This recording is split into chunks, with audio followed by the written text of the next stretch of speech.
and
The Leominster City Council meeting is funded in part by DeCarolis Insurance Agency at www.decarolisinsuranceagency.com.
This is an interview with a candidate for the Historical Commission, Leon Cristoforo.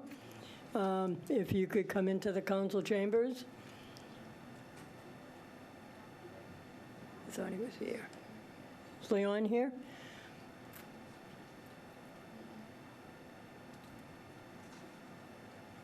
I thought I saw him earlier, so maybe we'll give him a couple minutes.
Good evening.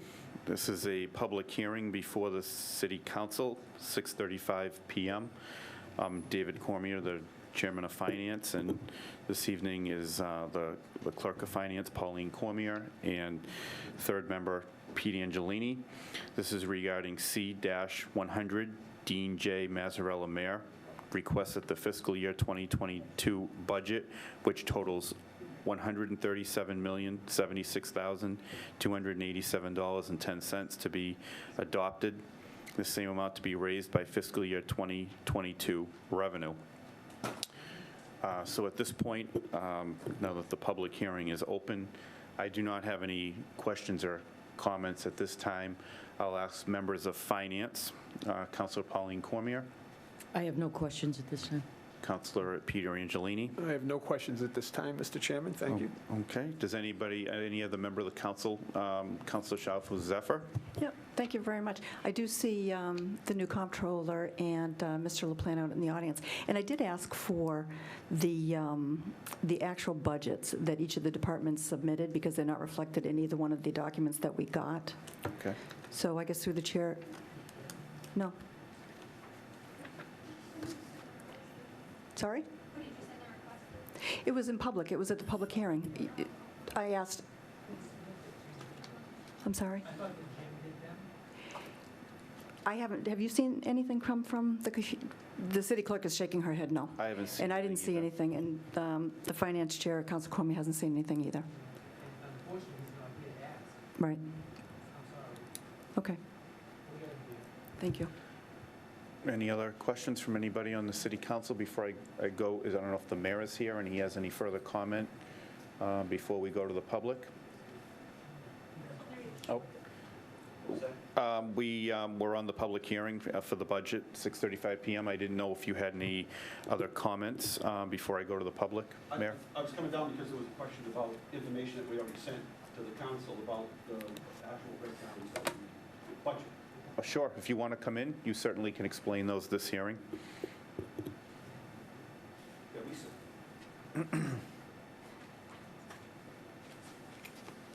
Good evening. Yeah, we sent down copies. Everyone should have got them of the actual request by the departments. Through the chair to the mayor, I haven't seen those. I asked the city clerk, she hadn't seen them either. Yeah, Wendy, do you want to pull it up? Do you know when? It was sent to the city clerk from Jim. Did we see a copy? Did you see a copy? I saw it, Yeah. You want to check, Kate? But did you have any questions for me before they went to the public hearing? I'm Can I borrow certainly willing to. Is it this? Because they got all this. If that's what Jim sent you. This is the That's- only thing I received. They've That's the already copy received that I have, so I added another column. Where is that? Packet. I can get you another copy if you need it. Okay, I don't have it in my packet. Do you get that? I don't have it in my packet. It's not in the packet. No. Do you have it? Council Frida? Or Council Navarro? There was something left on our desks, right, and I might have it at home. This document, I'm not sure that this is the one the mayor's referring to, was delivered by Mr. Pimarini in hand at one of the finance subcommittee meetings to all of us, I believe. I have that, and I have the regular budget. I don't have Yeah, anything. no, it would just been the extra column, the department request. Is that in there? Is it the columns different on those? On That's that what one? it is. Yeah, that's the one that was handed out. The sub. I thought we got it some time ago. I Didn't we think it get was a at while the. ago. Yeah. Wendy sent it shortly after we asked for it. Just so everybody understands, Second typically what night. happens is during the budget is there's a request by a department. Right, right. And that's really a communication saying, you know, if we had the money, if things change, whatever might be happening, here's my request. But all of the departments, everyone knows we have X amount of dollars to spend. Everyone prioritizes their budget. And if for some reason later on the state ends up giving us more assistance than typically, remember, the state hasn't passed their budget yet. We're working off the governor's budget, so they have not passed the budget. And so there are all kinds of things that can happen. So if that does happen, we will revert back to that piece of it. Okay. Councilor Schaffner-Zephyr? Yeah, thank you. No, I'm not sure what document the council president was referring to. If we got something from Mr. Pimerini, I was here at all the hearings, the finance hearings, so I don't recall getting anything. The thing that I'm looking at, which is the most recently amended version of the budget, was timestamped June 15th, 2021 in the clerk's office. At 11:28 a.m. That's what I have in my book. I have 11:31 a.m., but I do too. Yeah. That's, Yeah, that's the mayor's budget. That was the first budget we got. no. There was an additional packet that came down with Mr. Pimerini during one of the subcommittee meetings. And it's timestamped, actually, now that I look at it. It's timestamped June 16th at 12:41. That's when the city clerk got it, but it was delivered to us during a subcommittee meeting on the desk. Well, the one that I just mentioned, the June 15th, that's budget number 2 that I have. I have the first one in the binder, and then a second one that was amended, right? That's true. That's And true. So that's true. the second budget that You're I don't correct. have a third budget. There's a third. It was delivered, I believe the city clerk is correct. I have a memory of that. It was delivered at the subcommittee meeting. It was left on But- everyone's desk. I'm looking at this, Councilor Cormier handed this to me, and the numbers aren't they're not different. They're not different. They're not different. The- the, Well, It's 4 columns, and the department requests are, from what I can see, the same as the mayor's budget, Right. which was your issue. You wanted Absolutely. to Right. see what the departments actually sent to the mayor for a request. Right. I did, because Okay. there are a few examples where it looks to me that an error was made. And I'll give you 2 good examples. One of them is Conservation Commission. And for everybody here, you can look at page 10 of 44. Up at the top, it says expenses, Conservation Commission board members. In the 2 prior mayor budgets, there was a line item of $2,900. In this department request and in your 2022 budget, there's 0. Yeah, there are a few areas that are going to have to be readdressed, but this is not the end of the budget process. This is not the end of the budget process. This is doing a budget when the state hasn't passed their budget yet. So we're doing the best we can, and there are a few things. Let me just back up. We lost our comptroller. There was no comptroller putting this budget together, Councilor. I'm proud of this budget. If there are a few mistakes in the process, we know about them. They let us know. It's not a big, it's $2,900. They're still going to get paid. This is not a crisis. well- There are a few areas that we're going to have to adjust. And I think we should be getting compliments for the work that we've done. This was hard work. We've not had to do this in the past. I would expect some appreciation to the people that worked so hard to put this thing together. So yeah, there are a few areas that are going to have to be corrected. Absolutely. The next section has the planning board, same thing. There are no stipends for the planning board. Right. So I don't know, and this is in, a couple of times looking at the budget. Right. So I understand that we did lose the comptroller. Thank you. I understand that there are lots of people that have worked very hard. I understand that. But by the same token, the city is asking the city council to vote on and approve a $137 million budget. Correct. And we can't even, the line items aren't correct. So There are a few boards and commissions. They'll get their stipends. Trust me, they'll get their stipends. But they're not in the line item. So where's that money going to come from? I mean, if it's not in the line item budget that we approve, that the city council approves, where would that money come from down the road? We don't have our final, we're talking several, with $137 million budget, you're talking Right. $2,900 and another $2,900 for the planning board. Everyone's going to get paid. Well, those are just a couple of examples, and that's why it's been really helpful in the past, because every other budget always included the department requests, so we could see where the differences were and whether or not that made sense. I don't know. Does somebody have it? I mean, it was brought in here the next day. We sent it out the next day. I remember getting it. I remember seeing it. I Okay. talked to Jim about it. He sent it out, and it was here the next day. Okay, I don't have it. I don't know that anybody else on the city But council can produce it. All corrections will be made. We know what they are. They'll all be made. No one's not going to get paid. But They're that's- stipends, and Right. they'll get paid. Right, right. But the document that the city council is being asked to approve this evening, the line items aren't accurate. what I submitted to you is what I'm asking you to approve. If it's not in there, we'll be back later to get them approved. This is the initial budget process. There are a few other things that will be addressed later, and we'll be back for capital with our capital improvement plan. We'll be back for that. I explained that at the first meeting. So this is not over yet. We haven't got the final state budget numbers yet. I expect more money to probably come in from the state budget, but no one's not going to get paid. Okay, thank you. Okay. Is there any other? I mean, if I have to, honestly, if you want, I'll write him a check.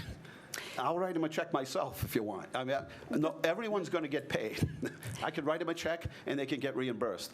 But we don't pay our stipends on the first day of the first year. We're not even sure they'll be members again. But that's not even the point. The point is if somebody reading this document as a public document was looking at it, they could draw the conclusion that, oh, the city's had a change in policy because there are no stipends for the Conservation Commission members. There are no stipends for the Planning Board Commission. And that's just, those are two examples. All right, why don't you go ahead with the rest of them then? I'll sit here and write them down, but I know we've addressed them already, but why don't we go, for the sake of the public, go ahead with the rest of them.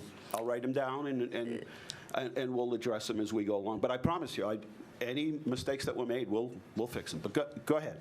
Well, are you going to fix them before the city council votes on the budget, I guess is the question. All right.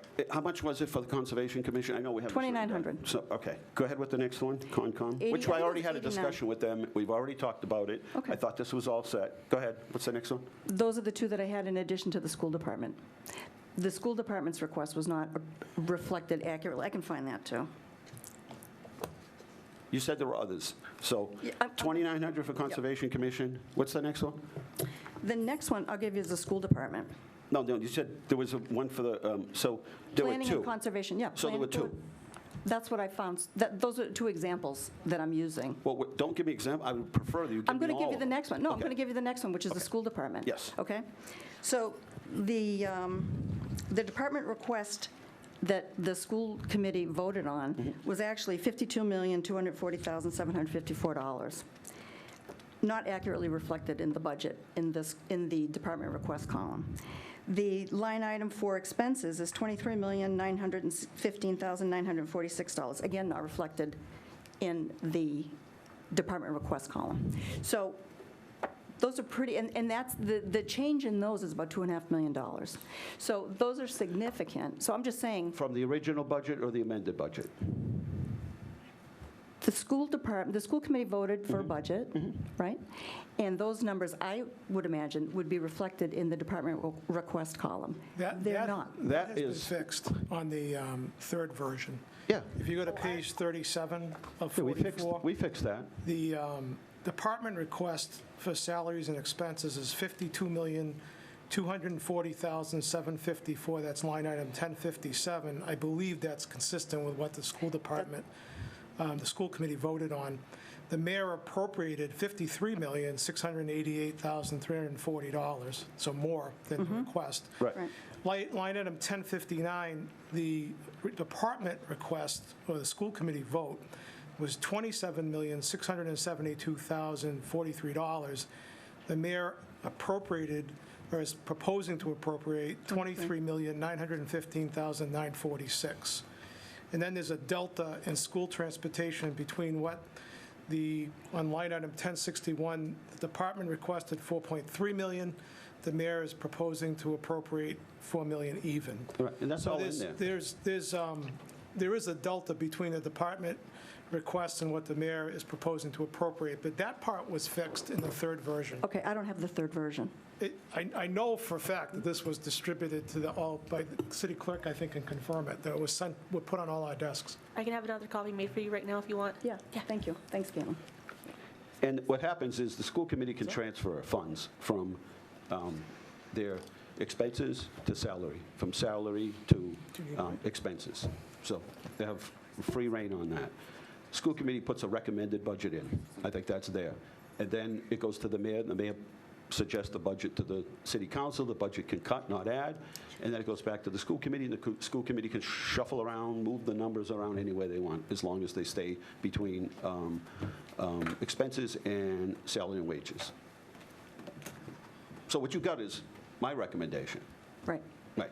You know there's $16 million that the school department has that it They can don't- use for expenses. There is $16 million available in federal grant monies that the school department can apply for and spend over the course, I think, of the initial $5 million is over the course of 2 years. And then the subsequent money could be spent over 3 fiscal years, ending in FY '24, I believe. So they don't have $16 million hanging around or sitting around in any kind of account.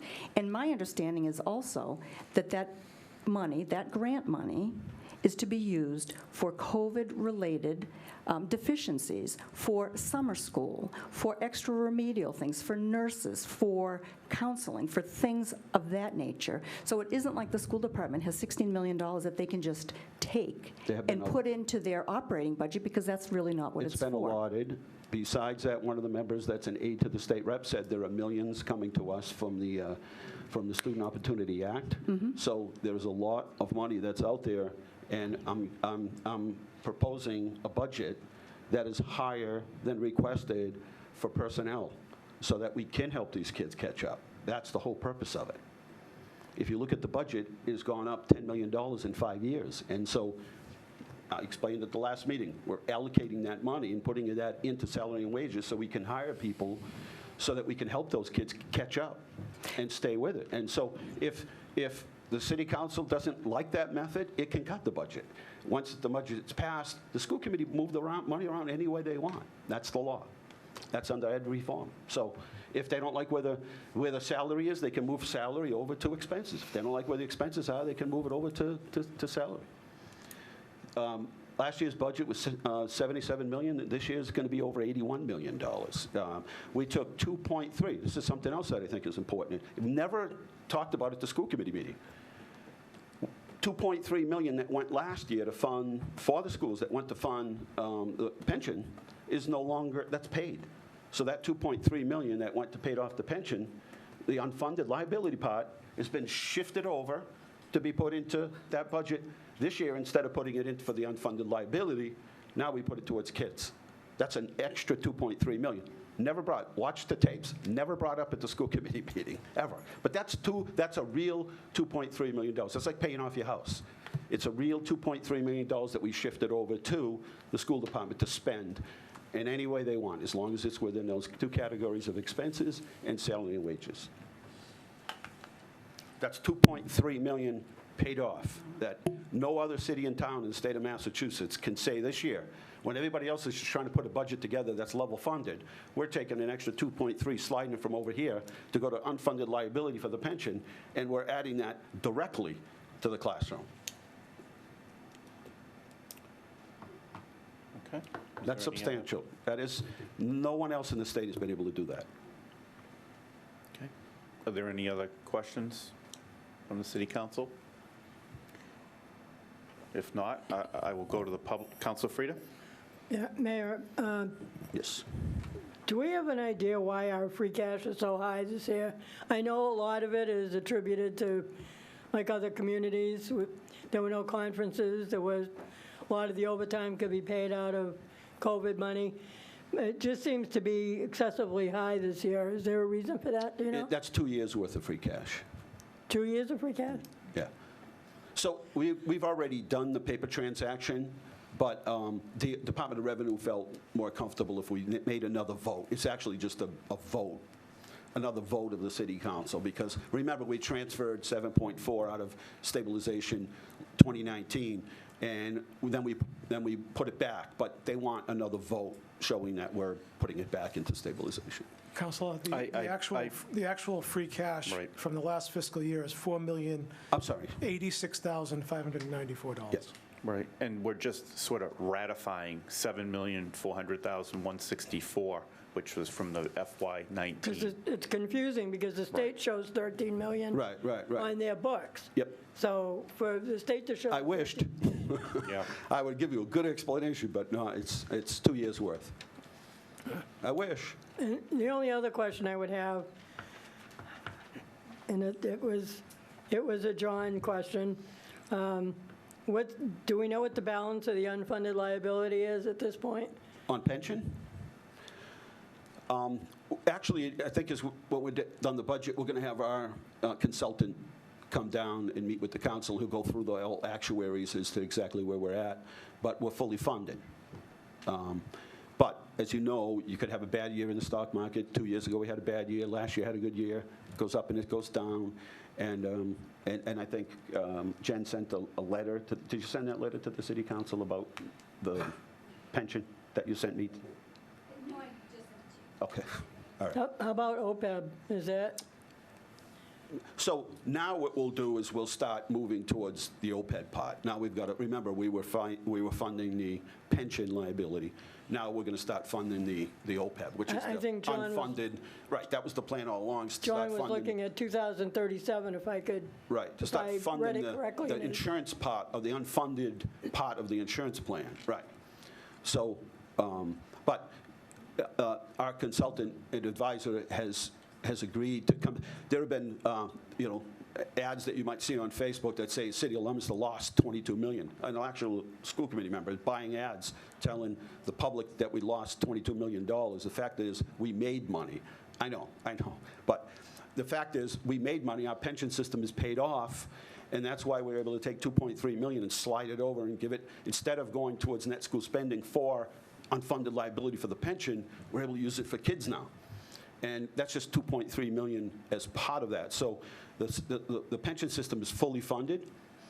As I said, this is not happening anywhere else, nowhere else. I've got a stack of articles over there at City and Towns in Massachusetts just struggling to get through the budget process. Collectively, the City Council and I worked really hard. Through COVID, you've been my partner right along, and everybody's worked really hard. And we came out of this in good fiscal condition, real good. We lose $2 million. We made money on our pension system. And you might get some years where you don't do so well, but you always want to keep that buffer there. That's why you don't want to spend all the money that you have. But now we start moving towards funding the unfunded insurance part of it all, the OPEB part, while maintaining our actual costs for our pension. And also, I think, I don't know where David went, but so we also build in an increase for our retirees now that is funded through the pension system. In the past, we were unfunded, but anytime you funded an increase, it put us more into a deficit. That won't happen any longer. Now you'll be able to fund, you'll be able to give an increase to the retired employees, and the money will actually come from the pension system rather than creating a deficit. That's unheard of. So thank you, and I wish it was more free cash. Okay. Any other questions for anybody before I go to the public? Seeing none, I will now go to the public, and I will ask, is there anybody in the public that would like to speak in favor of C-100? If so, step to the microphone and state your name and address for the record. Peter Haggis, 333 Elm Street. I wish I had more time to unpack some of that. The school department appropriation is currently a mere 0.4% over net school spending, but still $2.3 million short of what was requested, despite having already been adjusted to meet net school spending, which is that $2 million shift you're hearing about. The department request for the schools is still misrepresented. I don't know what copy you have, but the public version that's online doesn't show any of the department requests. In order to balance the budget as appropriated, the school committee will have to move money from salaries and wages to expenses, but Leominster Public Schools will ultimately receive $2.3 million less than what is needed. Instead of accounting for revenue not shown in the mayor's budget, he has chosen to underfund departments across the board and create a narrative that schools in particular are sitting on $16 million in one-time federal grants that they can use to supplant local funding. This, of course, goes against the mayor's own mantra that you should not use one-time money to cover operating expenses. It's also misleading since the school department has not yet received either ESSER II or ARPA, and the application process for ARPA has not even begun, which means the $16 million is a projection of the most that the schools could potentially be awarded. It does not depict any funds the school department currently possesses. Additionally, you have been told the school department has no plans on how to use the federal grants, which is also misleading. A good portion of ESSER II is meant to be applied to the extensive summer programming currently being provided at no cost to students and for any reopening costs attributed to COVID for next year. Remember, students under 12 are still not able to be vaccinated at this time, and DESE is still releasing guidance for next year. Both grants are multi-year grants which collectively must last through September of 2024 and are primarily meant to address learning loss, social emotional needs, and the continued upgrading of facilities for public health and technology, so that should anything like last year happen again, we are better prepared. By providing $2.3 million less to the Leominster Public Schools, you're preventing us from hiring the additional support staff for ELL and special education and making it difficult for us to reach the required classroom size of 25 students, which is the maximum allowed by DESE. If we are forced to tap into federal funds for these general fund expenses, not only does it reduce what we can do to address needs created by the pandemic, but it will likely create a budget issue 2 to 3 years from now when the money disappears and we are no longer able to maintain staff that this budget made dependent on one-time money. Lastly, I just want to stress that due to the nature of the school year paralleling the fiscal year, money appropriated after the school year begins is far less meaningful than appropriations provided at the beginning of the fiscal year. We cannot easily change curriculum and classroom assignments months into the school year. That is the reason that the school department cannot simply hold its breath and hope that additional funding will arrive later in the year, whether it's been promised or not. Thank you. Okay, would anybody else like to speak in favor of C-100? Please state your name and address for the record. Hi, councilors. Isabella Lara, 12 Torrey Circle, Leominster, Mass. I, by day, am the legislative aide to State Representative Natalie Higgins. By night, I am the Ward 3 school committee member. And because I was called out so lovely this evening, I will state that the Student Opportunity Act, which I helped, I guess, pass in my role as legislative aide, we are only going to see $600,000 from the Student Opportunity Act. If we get some money in that $40 million reserve account for enrollment, we will likely see 1.4 to 1.6. Not millions of dollars, as stated earlier by Mr. Mayor. And also, I do want to echo Peter Hygas' sentiments before mine. He was eloquent in unpacking what just happened here, so I'm not going to go too much into it. But that $16 million in federal funds, again, one-time money. And I don't think we have any funds because the school choice as well as circuit breaker that we were able to carry over is technically already spent. And by that I mean we have plans to use it for students going forward. So we cannot use that to fill the underfunding that the mayor's budget presents tonight. And lastly, I just want to add that this trust me approach on a $137 million budget, not good government. Thanks. Okay, would anybody else like to speak in favor of C-100? Once again, would anybody else like to speak? Could I speak to I answered the questions, but could I speak to it? As soon as I'm done with the public, Mayor, I'm sorry. I'll pull it back in. Once again, would anybody else like to speak in favor of C-100? And for the third and final time, would anybody else like to speak in favor of C-100? Please state your name and address for the record. Hi, good evening. My name is Andrea Freeman, 431 Pleasant Street. Our fiscal year begins Thursday. The City Council got the budget 10 business days ago. The budget's supposed to be our city's plan for the next 12 months, starting July 1st. That's just 3 days from now. And yet, today is the first time that I or any member of the public has had an opportunity to comment on it. So here are my comments, and I've not seen the second or third version. I just have what's online on the city's website. Here's my comments on it. If a small business had a budget that's incomplete and inaccurate or misleading like this one is, they'd be belly up by this fall. We're a city of hardworking people. We shouldn't have to waste hours trying to decipher a document that's supposed to explain how our tax dollars are being used. We're a city of intelligent people. We can understand well-presented, straightforward information. I'm saying that the budget is incomplete because it doesn't include all the revenue that we know that the city receives every year. I mean, what about our excise taxes? Where's that? I pay that every year. I think probably everybody else here does as well. What about hotel rooms taxes? It's probably pretty darn low for this past year during the pandemic, but that's a source. What about Chapter 90 reimbursements from the state for roads and bridges and stuff? What about reimbursements from Medicaid? These are all sources of revenue that come in. The budget before you is inaccurate and misleading because it suggests that department directors are getting everything that they told the mayor that they need, but that's not the case. I heard it firsthand. I listened during the Finance Committee hearings on June 15th and 16th, and they're not getting what they need to do their jobs properly. I heard the rec department director describe a high-risk dam at Barrett Park that's in urgent need of repair, that if it breaks, there could be loss of property and even loss of life, she said. I heard the fire chief say that they need more firefighters because lately he's had to force people to work overtime. And that's not safe or sustainable for firefighters, any first responders. I heard the acting police chief say that they needed more money for required training. I heard that the DPW director say that they can't afford to retain staff because folks can pretty easily find other places to work for higher wages. And I heard that our school marching band's uniforms are almost 30 years old and are falling apart. And yet we know there are other sources of revenue that we don't know what those numbers are.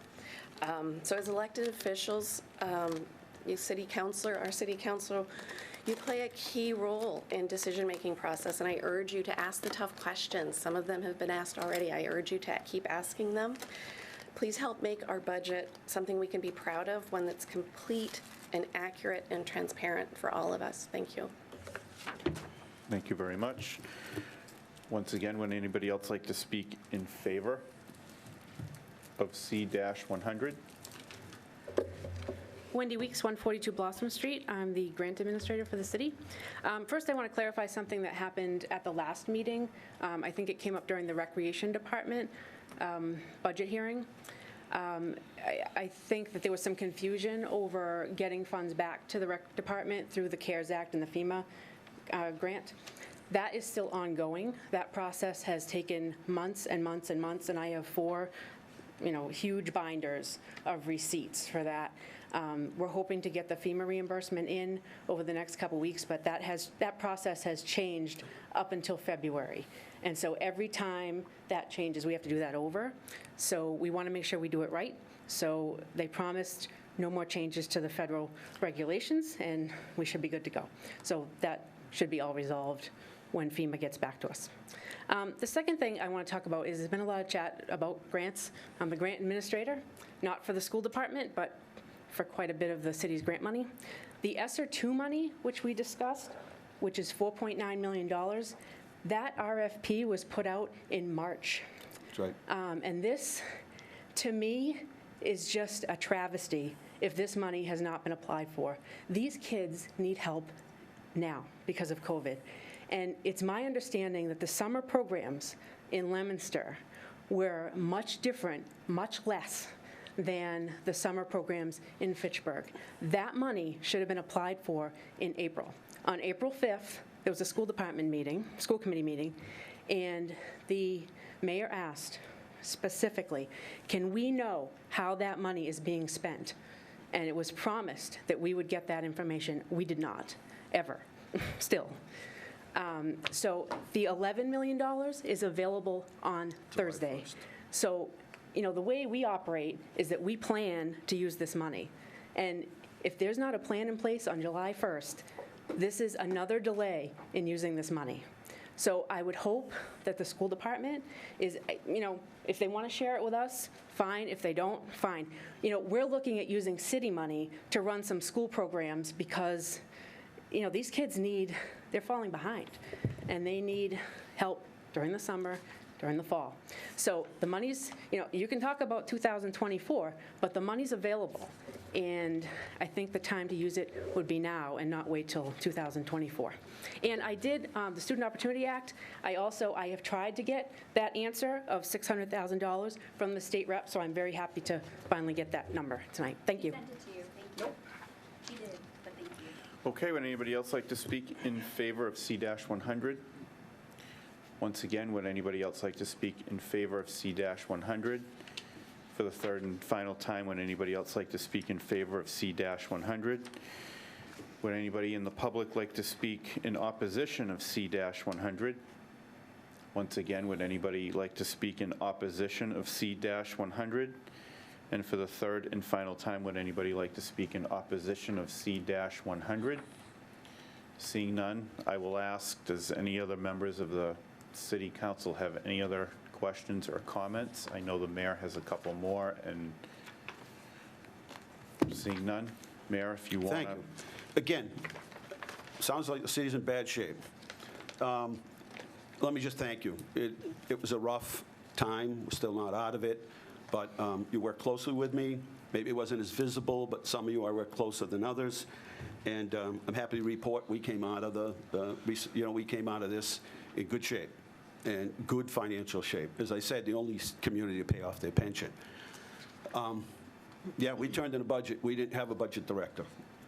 A lot of criticism about that, as if somehow or another we were supposed to be perfect in the process. I think I communicated to the city council in the very beginning that we could go out and get someone to help us with this full-time, and I think the message was just do the best you can, submit the budget, and we'll take it from there.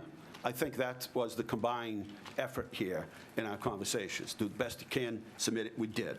We made a few areas here that, Jim Pemerini came in to help us with warrants. And Jim Pemerini and David LaPlante, our treasurer, Wendy, myself, members of the clerks in the comptroller's office, put the budget together. And I think, despite what you hear tonight, I'm proud of the budget. I think we did a good job. But let's go back a second, because you heard about spending a lot more money than we have. That seems to be the trend. So let's take the school budget. Last year, the school budget they got cut. Remember, that was what you heard tonight. $77,363,964. This year, $81,645,286. Is that an increase or is that a cut? 77 million, 81 million. Is that an increase or is that a cut?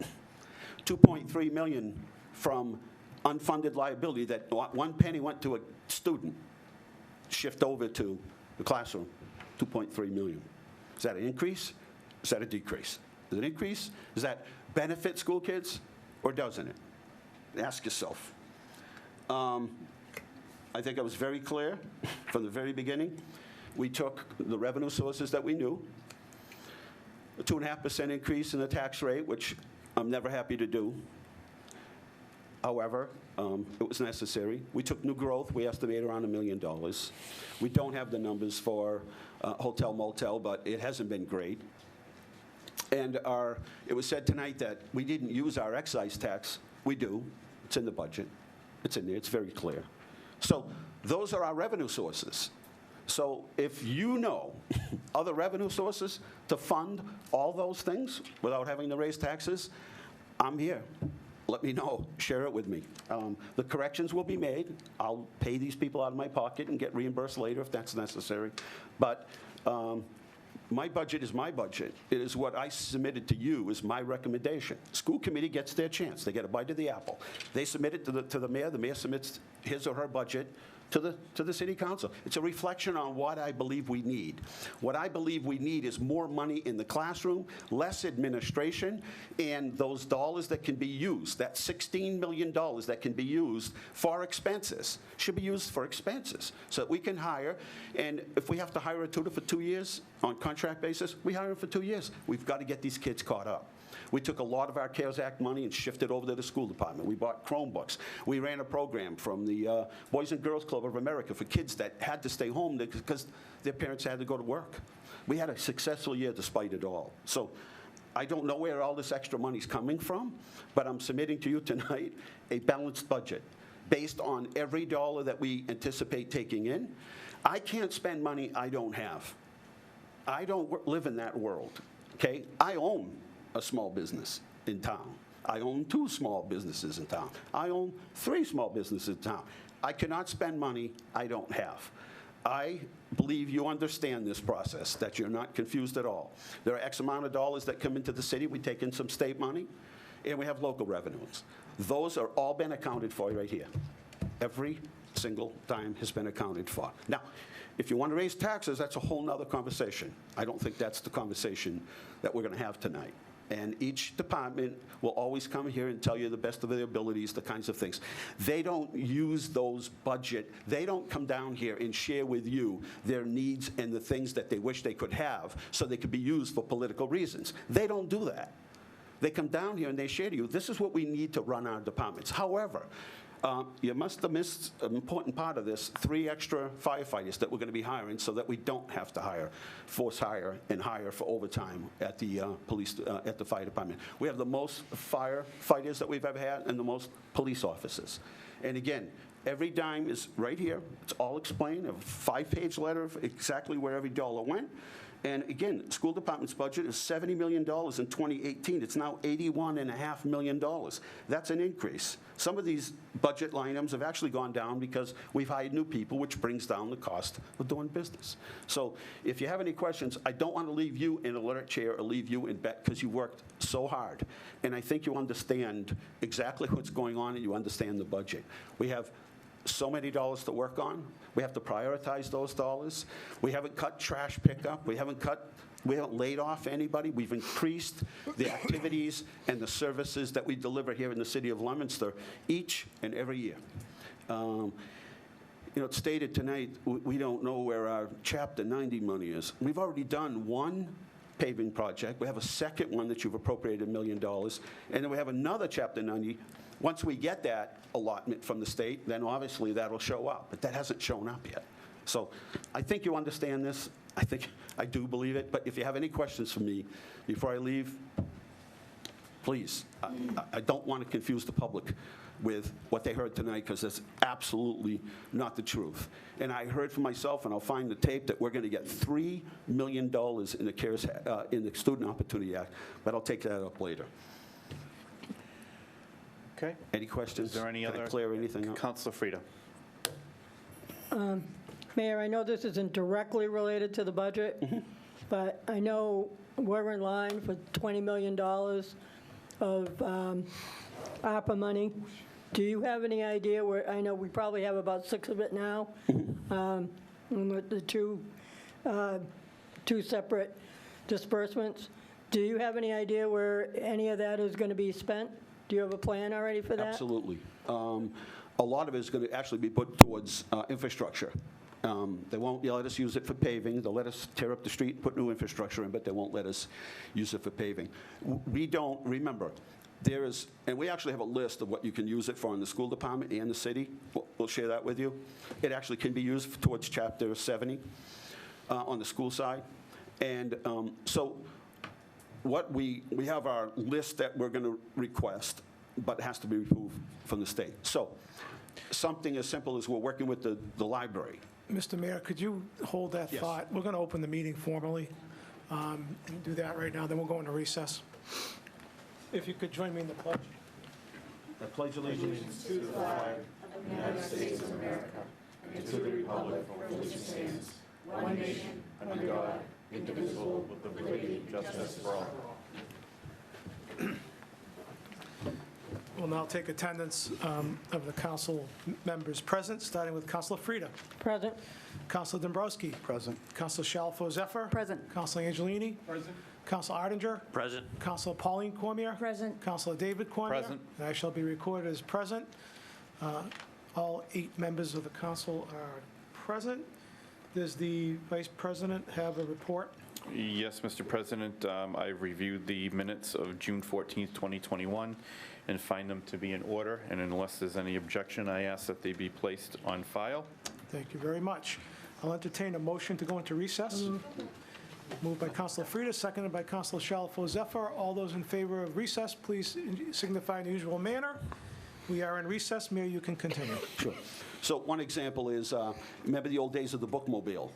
We've had a lot of success at the library in the city and the rec department, going out into the community and bringing books and running programs, giving prizes for the most read.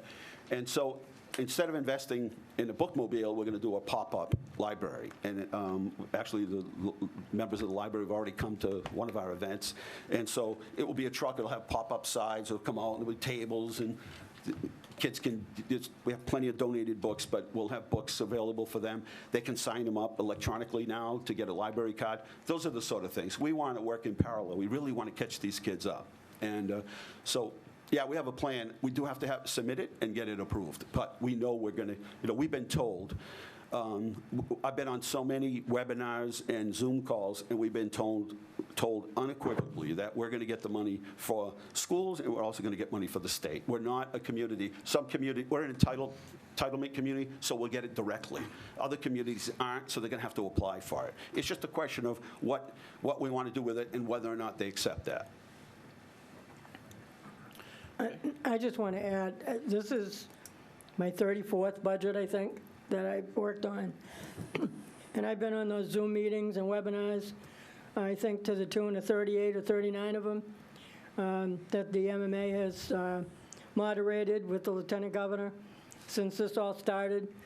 And I don't know that it's any clearer today as to how they want us to spend this money outside of infrastructure. They made that clear.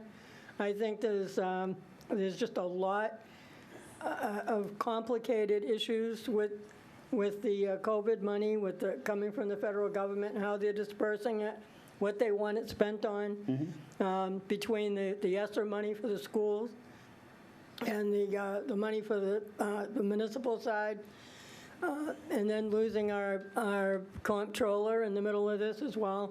This is probably one of the most difficult budget years that I've seen in the city. And I do think, as difficult as it's been, whether it's right or wrong, whether there's some mistakes in it, I hope there aren't many, but I do think that there was a lot of work and a lot of circumventing to try to get from point A to point B. And, I do think it was difficult. And I just have to credit everyone for that. And I know, we've got some strong people in our financial department that could step to the plate. So I think with that, whether I'm satisfied with the school budget or not, that's a whole different thing. But I think the whole picture, the bigger picture, is very difficult. And everybody on the state is asking the same questions and trying to do the same thing. And then you add the legislature that hasn't produced their budget yet, which doesn't help any of us. So there's just a number of issues that you're just playing a guessing game with a lot of it. So, I just had to add that because I've just listened to so much of it in the past 18 months as well. So. Well, thank you, and I know they'll be super appreciative to hear that because they did work extremely hard. And our City Hall and almost everybody around us just opened within the last couple of months. We've been open since July of last year, and that was a tough one. We had people get sick, and it was tough. We had to go without people, but we knew we had a responsibility, and this is when people count on their government, and I think we stepped up, and I think we did a good job. Some people may not agree with that. Apparently tonight we heard that. The only other thing that I can think of that I can say to you is that it was said tonight that the dam might break and people might die, and we got a grant for the dam at Barrett Park, and I think Judy communicated that to you at the last meeting. It's a process. You apply for the money for the dam, for the engineering, you do the engineering, get the project, go out to bid. At the same time, you apply for another grant. It's how they do it. We can use city money to do it, but it's foolish if this money is available. So we use it in their system, which is to apply for the grant, get the grant to do the engineering, get the documents, go out to bid, and at the same time, you're applying for the actual construction. They don't want to give you a bunch of money and you're not ready to use it.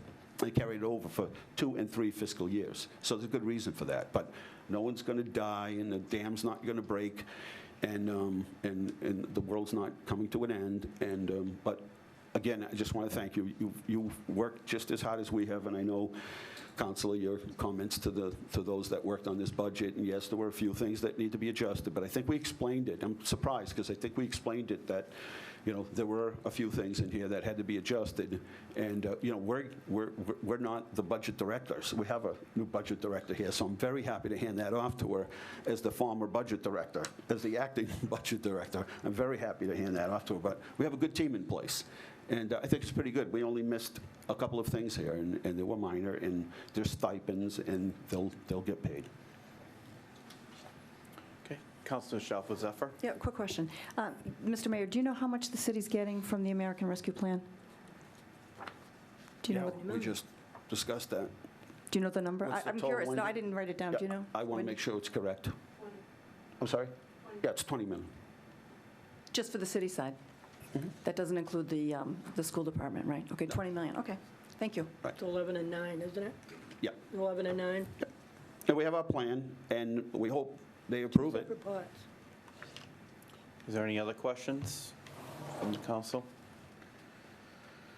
Councilor Dombrowski? I just, this really comes down to the schools, right? The Education Cares Act, it's close to $5 million. I've heard like so many different versions of the likelihood or the availability of it. I did speak today with the school committee finance chair. He seemed reasonably certain that that money would be coming. I mean, and this maybe not an appropriate question for you, but I mean, is there an answer to that question? Yeah, from everything I've heard and been told, that money, we're an entitlement community, we'll be getting that money. And, they may, as Wendy was saying, some of it you could already apply for. The next round is July 1st, and you can apply for that second round. We're an entitlement community. I've been told over and over we're going to get it. But the process is, it doesn't mean you can spend it on anything you want. No, I There are understand all areas. that. Yeah, I understand. I have no reason, and have not been told by anyone yet, officially, that we wouldn't get that money. All right, and he also seemed confident on the American Rescue Plan money. I mean, if you can comment on that Yeah. specifically? Yeah, and it might be just like the CARES Act money. We may shift, we're watching this every minute. I talk to parents just like you do all the time. I mean, I know what's going on out there. Teachers have worked real hard to, try to do their best, but some kids didn't learn at the same level, and we want to catch all kids up. So it may mean that some of our money gets shifted over in programs, like I said, where, we run this pop-up library, or maybe we're running tutoring programs after school. But I believe that, there's no reason, no one has said in the know. And we've had U.S. Conference of Mayors, we've had MMA, we've had Mass Mayors Association, we've had the National League of Cities. I've been on all those conference calls and Zoom meetings. And it just keeps said over and over by the highest of the ranking officials saying, you're going to get the money. And what I'm specifically asking about is the 11,185,617. So we're on the same page. We're talking about. Yes. And even, there are a few conditions they don't want you to use. It's kind of ironic, but they don't want you to use your money to fund the pension program. And they don't want to bail out cities and towns across the country who were in trouble before COVID and are trying to use this money to get themselves out of trouble. This is specifically for COVID and COVID-related. And here we are when other communities are begging. I was on so many phone calls where the questions just kept asking, can we use it to fund our unfunded liability for our pension? And over it was repeated, you absolutely can't. Even our Department of Revenue said that. But we always get brought up as the example of the community doesn't have to worry about that because our pension system is paid for. Okay. I don't have any other questions. Okay. Does anybody else have any other questions? If not, Thank you. I declare this public hearing closed. Thank you very much. We will move on to the public hearing at 6:40 p.m. This is C-100, Dean J. Mazzarella, Mayor, requested the fiscal year 2022 Water Department budget, which totals $6,748,994.08 be adopted as listed. The same amount to be raised as authorized by Massachusetts General Law, Chapter 44, Section 53E. I will first ask, does any member of Finance, starting with Pauline Cormier, Councilor Cormier, have any questions regarding C-100? I do not, thank you. And Councilor Angelini? Mr. Chairman, Mr. Brooks and Mr. Jake Fleming, thank you, answered the questions that I had at our hearing. So, Okay. thank you. All right. Does any member of the city council have any questions or comments regarding C-100? If not, I will go to members of the public. Would anybody from the public like to speak in favor of C-100? If so, please step to the microphone, state your name and address for the record. Once again, would any members of the public like to speak in favor of C-100? For the third and final time, would any members of the public like to speak in favor of C-100? I'm sorry, C-101. I apologize. Thank you for clarifying that. Once again, would any member like to speak regarding C-101? Would any member of the public like to speak in opposition of C-101? Once again, would any member of the public like to speak in opposition of C-101? And for the third and final time, would any member of the public like to speak in opposition of C-101? Seeing none, if nobody from the council has any questions or comments, I will declare the public hearing for C-101 closed. Moving on to the public hearing that was scheduled for 6:45 p.m., which is C-102, Dean J. Mazzarella Mayor requests that the fiscal year 2022 sewer department budget, which totals $6,337,577.20, be adopted as listed, the same amount to be raised as authorized by Massachusetts General Law, Chapter 44, Section 53E. Once again, I will ask, does the clerk, Councilor Cormier, have any questions or comments regarding C-102? I think all my questions were answered at the Finance Committee meeting. Okay, and Councilor Angelini? No questions, Mr. Chairman. Okay, any member of the City Council have any questions or comments regarding C-102?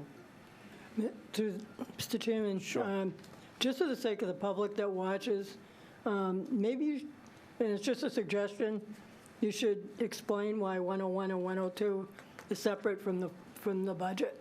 Yeah, well, these are separate accounts. These are revolving Right, but accounts. why they are? Right. Why they're separate? Right. So people know. They're separate because they're paid separately. They're not, these are not taxes, these are fees that we pay for water and sewer. So we do them separately, they're separate accounts, and any excess money that we have rolls back over into them. It'll get purged out to free cash, and we'll put them back into these funds. These are funds that are very specific for these items. Okay. Is there any other questions or comments from the City Council? Seeing none, I will now go to the public. Would anybody from the public like to speak in favor of C-102? If so, please step to the microphone and state your name and address for the record. Once again, would anybody from the public like to speak in favor of C-102? For the third and final time, would anybody else like to speak in favor of C-102? Would anybody like to speak in opposition of C-102? Please step to the microphone. Once again, would anybody like to speak in opposition of C-102? For the third and final time, would anybody like to speak in opposition of C-102? Seeing none, if there are no other questions or comments from anybody on the City Council, I will declare the public hearing of 6:45 p.m. for C-102 closed. Thank you very much. Thank you, Mr. Chairman. Is the Chairman of Legal Affairs prepared for the 6:50 hearing? I am. Petition 74-21, Peter Angelini, Ward 5 Counselor, request to install a stop sign on Leland Avenue against northbound drivers at Hoover Street. We did get a favorable recommendation back from the traffic agent of the Leominster Police Department, and I just asked the Ward 5 Counselor who sponsored this petition, maybe just give us a few words as to the reason for it, if you don't mind. Thank you, Mr. Chairman. It'd be my Stop pleasure. cars, I know, but. That's quite all right. This is my first stop sign, so I'm quite proud of it. The city clerk fielded a call from a constituent of Ward 5, and she directed it to my attention, and couldn't locate it in the ordinance book. We thought it was rather odd. That neighborhood's been around for quite some time. So I took a ride up there, and lo and behold, no stop sign present. So Lieutenant Amico was kind enough to go up there promptly, and his recommendation, I think, is attached in the packet. So the police department's in favor of it, traffic. So I would ask my colleagues to support this evening. It's a little better than the Ward 4 guys that were putting up their own stop signs for a while. Do any members of Legal Affairs have any questions or comments? Councilor Zephyr? I know that neighborhood very well. I grew up in that neighborhood. I know exactly where you're talking about. It's very dangerous. People speed right down Leland Avenue, so, no, good job. Thank you. And Councilor David Cormier? I have no opinion on stop signs personally. No, I'm just glad that, you know, somebody else is finally petitioning some, and I just want to say that all of mine in Ward 3 are now in order, and certainly I support this. You know, we look at some of these intersections and just wonder how this happened all these years, that there was never a sign there, but it does happen, and there was never an ordinance for it either, so certainly in favor of getting one in place, and that's about it. Thank you. Okay, any other members of the council wish to comment? Questions? No? Seeing none, I'll go to the public. Does anyone in the audience wish to address the council either in favor of or against this petition? Second time, does any member of the audience wish to address the council either in favor of or against petition 74-21? Third and final time, do any member of the audience wish to address the council either in favor of or against petition 74-21? Seeing none, Mr. President, I think you have a unanimous recommendation from Legal Affairs to grant this petition, and I would close the public hearing. Thank you very much, Mr. Chairman. We'll now conduct the public forum. The public forum is an opportunity for any member of the audience to speak on a matter specifically listed on the council agenda. Speakers will be asked to come to the microphone and state their formal name and address, along with identifying the specific item or items they wish to address. Each speaker is respectfully asked to keep their comments within a 2-minute time frame. The council will not be responding or answering any questions. However, at the discretion of the council president, clarification may be given. The first person that we have signed up this evening is Pat Lapointe.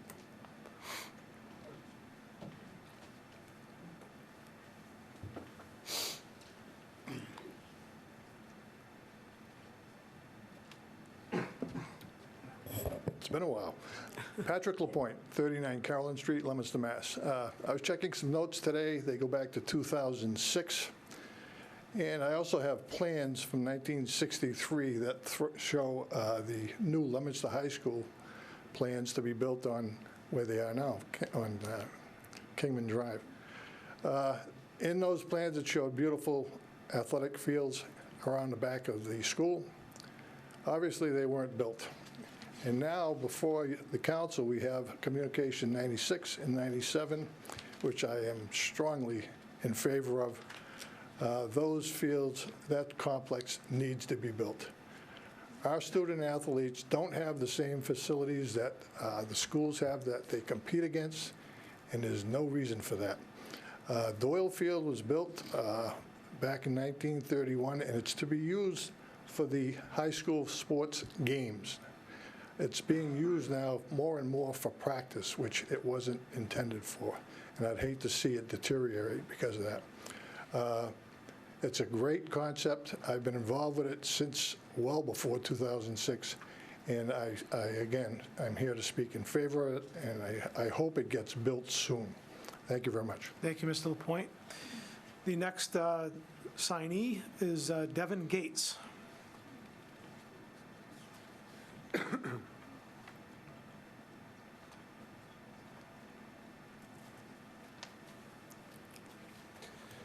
Good evening, everyone. Devin Gates, 25 Colonial Drive, speaking on the same topic as Mr. Lapointe, C96 and 97.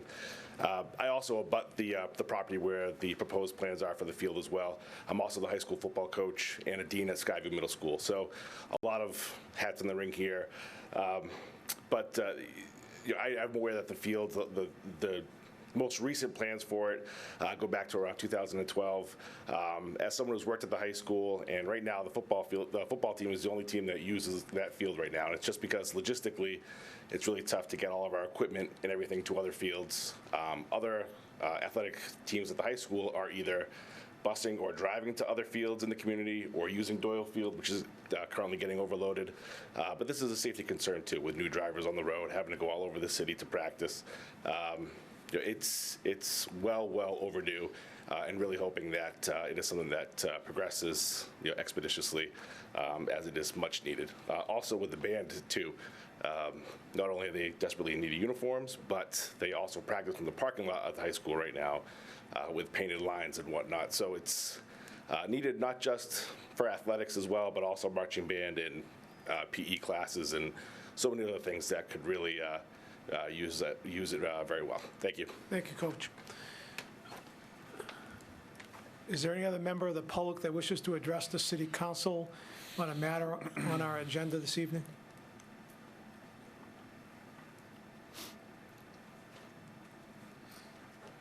Peter Haggis, 333 Elm Street. I just want to mention a couple things for C96 and then additional comments on C100. So C96, I mean, just for your awareness, I don't know if you all have been getting questions, but I've been getting questions from folks in Ward 4 that are just wondering what the progress has been since it's been 4 years in the making and there's been little information coming out about it. The other thing is that it's also another example of one of the lines in the budget that you have before you where the numbers don't match previous year's budgets. The appropriation zeroed for this particular line item in the budget under the debt service. And the prior year numbers are also zeroed out, which doesn't match the prior year budgets. I do want to point out also, because it was mentioned falsely, that the excise tax and local receipts are included in the budget. They're not. The only revenue that ever gets reported to you, at least in the last few years, has been property tax, which is the bulk, and then new growth. You have an estimate for new growth. Local receipts in the last few years have been about $12 million for Leominster. Obviously, there'll be a little less because hotel tax is a piece of that. But more than half of that is the excise tax. So excise tax and local receipts are not included in the revenue projections in front of you. We also don't get any estimates for Chapter 90. We also don't see the Medicaid reimbursement as another example of what's missing from this budget. I mean, he told you that it's in there. If you want to accept that, that's on you. But I just wanted to point that out as well, that this is the sort of thing that my comments and other folks over the years have been just trying to point out. Right now we have 2.6 million roughly that's not spent between what the projected revenue that you do have and the 137 million that is being appropriated. There's 2.6 left, which you should never. We should never spend every penny we make. That's awful. But you're missing at least $12 million plus other grants, plus the Medicaid reimbursement that's not in there. That's where that money comes from. So thank you. Thank you, Mr. Haggis. Any other member of the public wish to address us on a matter on our agenda this evening? Yes, Mr. LaPlante.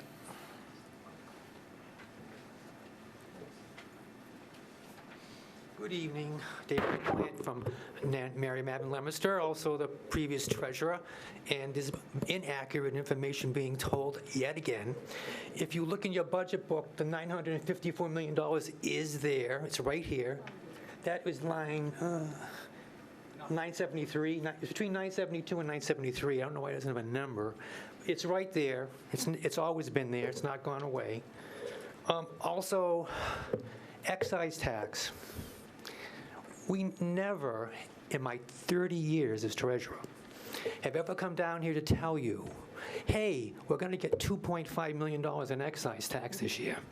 It's part of estimated receipts, along with all the other receipts that come in from the services that we provide, from the monies we get in from items that we have to provide to taxpayers and other items that come in.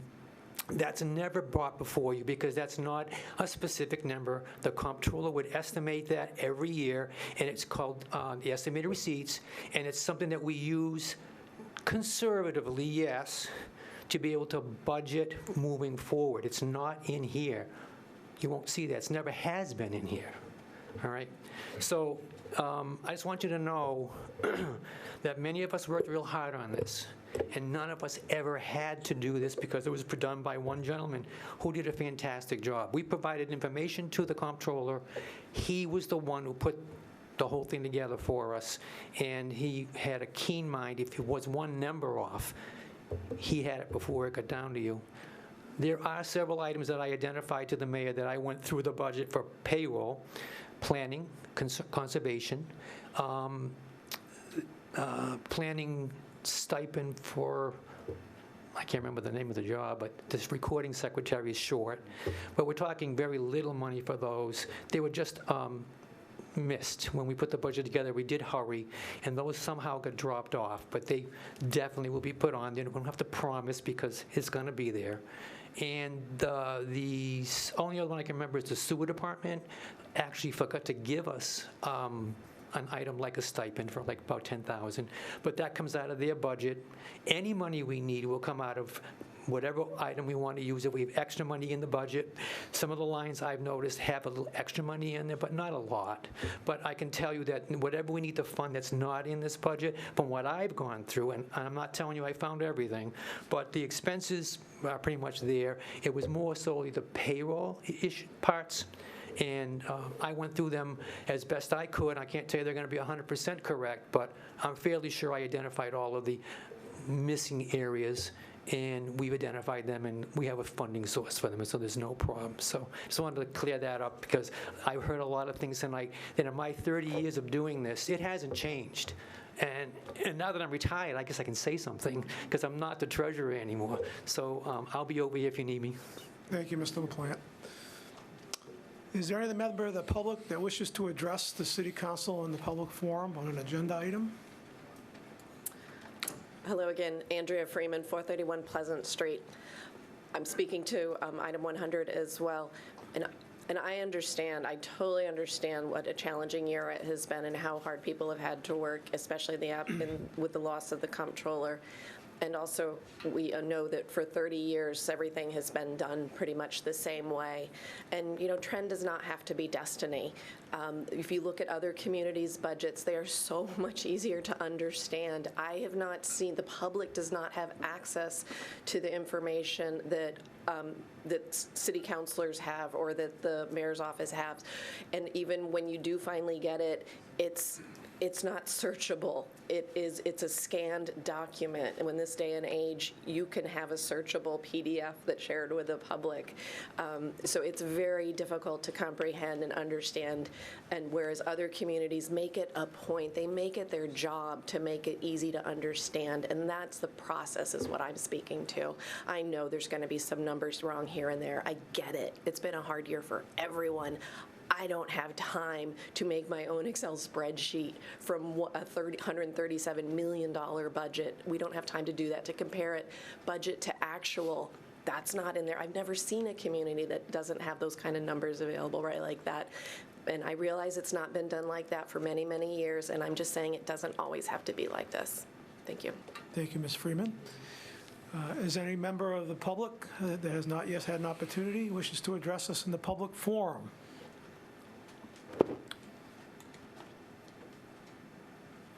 Hi, Greg Thomas, 310 Leggett Hill Road. A couple things I wanted to hit on. One was around the ESSER II funds. In the springtime, when kids were coming back, I had requested to the school committee to set aside those funds and apply down for them to start using it, specifically the money that was set aside for mental health and well-being of the children of the state.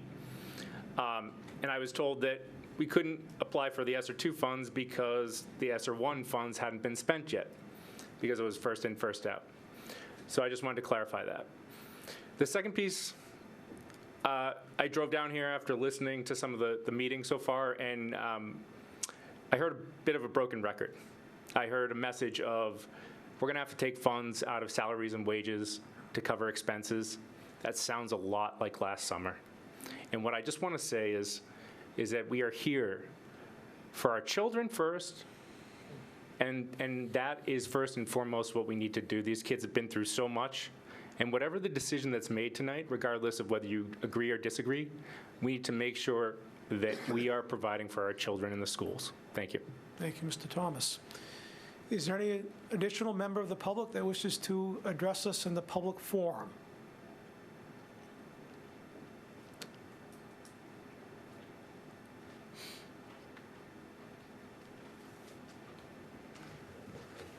Hello, councilors. My name is Paul Constantino. I reside at 49 Colonial Drive in Leominster. And I just wish to speak very briefly on C96 and 97, the athletic fields. Being someone who's been involved in that process as an abutter, as some other abutters are present this evening as well. Since 2016, and I know it's just to get some information out, we just heard about this agenda item yesterday. The last time we met with anyone was January 30th of 2019, when we met with some school administrators. It was right upstairs, the engineers for the project. Haven't heard anything else since January 30th of 2019. Not an email, not a phone call, not anything. Prior to that, on May 1st of 2017, the mayor, along with the engineers, took a tour of that entire area with us, the area behind the high school, Colonial Drive, Exchange, and Granite, talking about blasting, about the wetlands, about all sorts of other things. It was a 2-3 hour tour. We walked around the entire area, every house, every backyard. Nothing from that other than the meeting in October of 19, excuse me, January of 2019, but we never received any specific information whatsoever. Basically, no answers to our questions. A lot of we'll get back to you, or we'll see. And now we're here with, I believe, close to a $10 million appropriation. The other thing to pose, and I don't have the answers to this because, again, as I said, no one's been in touch with us, but I have the Sentinel from April 20th, 2018. And in that article, and it's for anyone, of course, you can always get it, but I believe in October of 2016, there was $5 million appropriated for the athletic fields. I don't know where that money is, or maybe, if people can enlighten us. I just don't know the process. So if we can know what happened to the $5 million or where that stands that was appropriated, I believe in October of 2016. And again, much like my peer, Devin Gates, I'm not a native of Leominster, though I've been here close to 30 years now. I'm a native of Clinton. But I've been a high school football and basketball coach for 40 years. In no way, shape, and form do I stand in front of you saying I'm against the project because I'm an abutter. That would be contradictory to everything that I believe as a teacher, an educator, and a coach for 4 decades. But what I do want to assert and state unequivocally is everything should be open, transparent, and we should have answers to our specific questions. I think I speak for all the citizens who live in the area. All we want are direct, forthright, not we'll get back to you, answers in writing to specific questions. I have all the questions we posed in 2016, 4 or 5 pages of questions from engineers, friends of ours who are engineers. Questions that you should ask the people who are going to be bidding on this prospective process. Don't have an answer, not to one question. Mr. Constantino, just for clarification, there was no $5 million appropriation. There was a loan order that was authorized by the City Council back in 2017. That loan has never been placed or taken. The appropriation before us tonight is not $10 million. It's about $1.5 million that's being reserved for the project. There are no bid documents. There is no bid. There is no contract. All of that is in the future. As the Ward 4 counselor, I understand somebody went around your neighborhood to inform you about this weekend.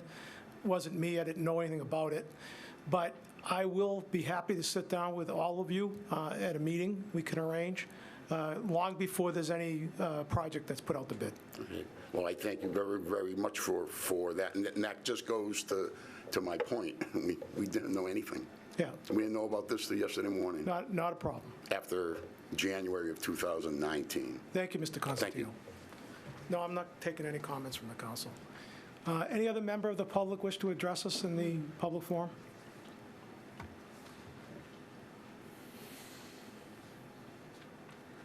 David Tall, 16 Colonial Drive, and good evening. I'm not a direct abutter, but I was the one who dropped off the literature over the weekend. And again, it's to echo Paul, one reason, we haven't heard a thing, nothing. And I was given a final draft or diagram of the field, and that's the first thing any of the neighbors have seen. So to appropriate money when we don't even know what we're buying, I think it's just a disservice. And I agree. We would like to again meet and review this final plan before it's appropriated. Thank you. You're welcome. Any other member of the public wish to address us in the public forum?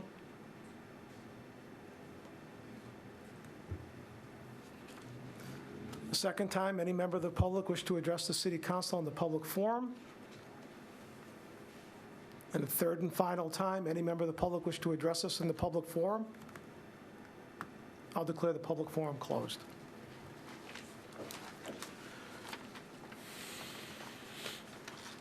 We'll now begin our, well, wait a minute.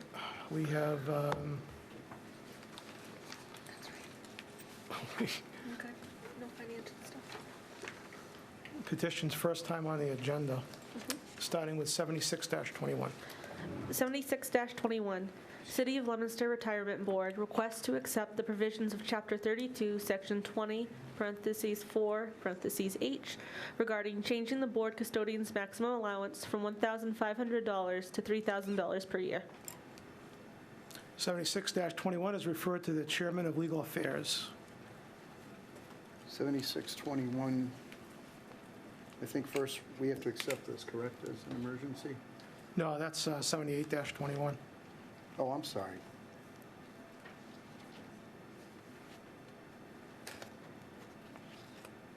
Regular course, I'd ask you to poll my committee to see if there's any specific recommendations they would solicit.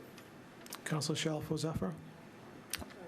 Do you have any, the chairman wants to know if there's any references you want on 76-21?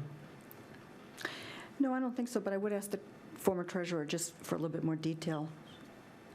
Okay, so why don't we refer it to the treasurer's office then? Yes. Okay. Yep, good idea, yeah. And Councilor Cormier?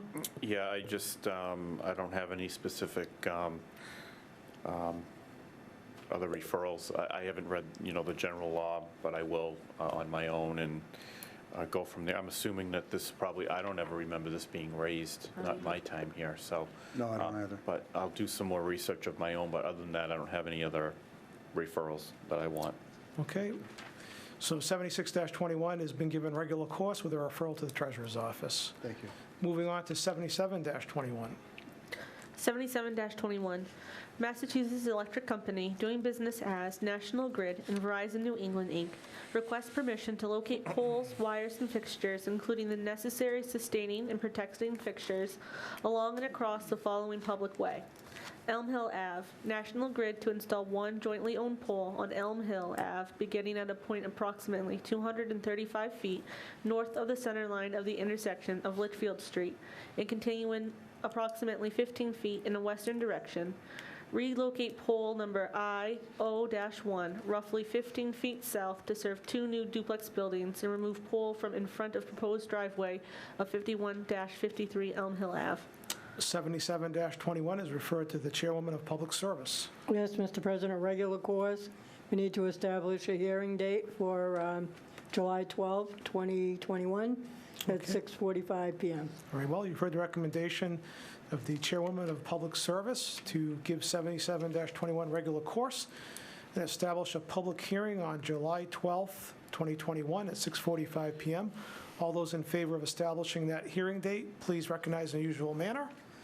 Anyone opposed? By a vote of 8-0, the public hearing is established for July 12th, 2021 at 6:45 PM. Moving on to 78-21. And this is a emergency preamble, and I will refer this to the Chairwoman of Ways and Means. You have a copy of it? I have to read it, right? Yeah. I got this somewhere. I think I have one.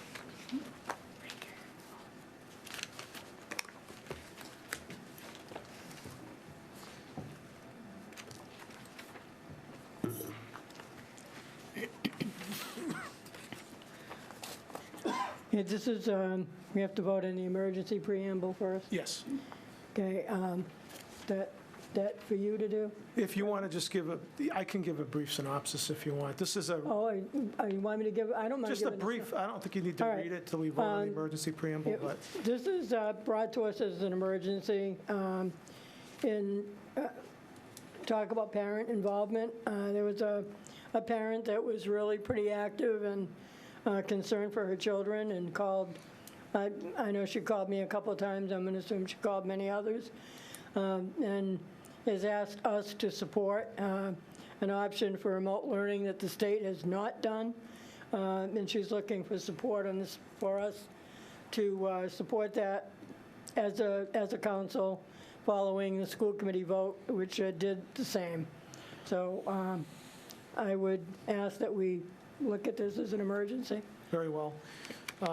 It certainly, I think, qualifies under the charter as a health or safety issue, so I think it's appropriate. We'll do this by roll call as relative to the emergency preamble portion of it, starting with Councilor Frida. Yay. Councilor Dombrowski.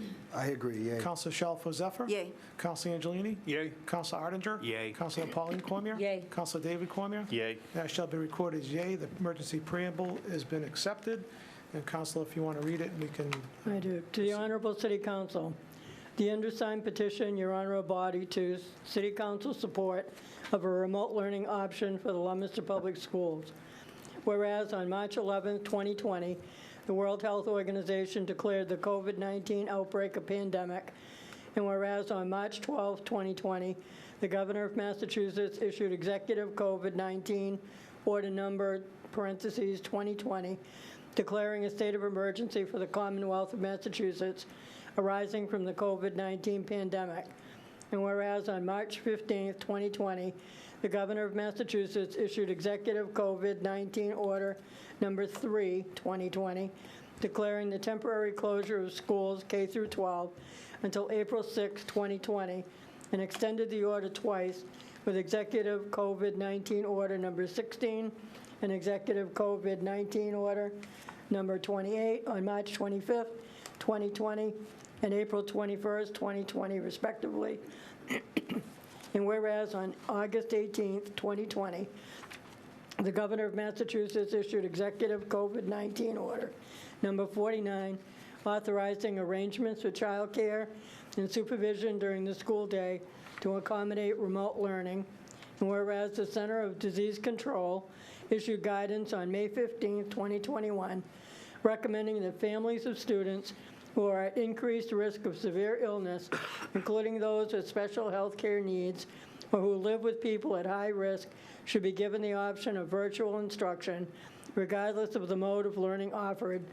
And whereas 36,600 people, or 2.35% of the Massachusetts population of people 19 years and under, have been fully vaccinated, and whereas not all students will be vaccinated for the 2021-2022 school year, and some of the unvaccinated students are more vulnerable to COVID-19 as a result of various health conditions, and whereas on June 7, 2021, the Leominster School Committee voted in favor of a non-binding resolution to urge the state to offer a remote option for the 2021-2022 school year, and whereas the Leominster City Council supports the adoption of a remote learning option for the Leominster and school systems generally.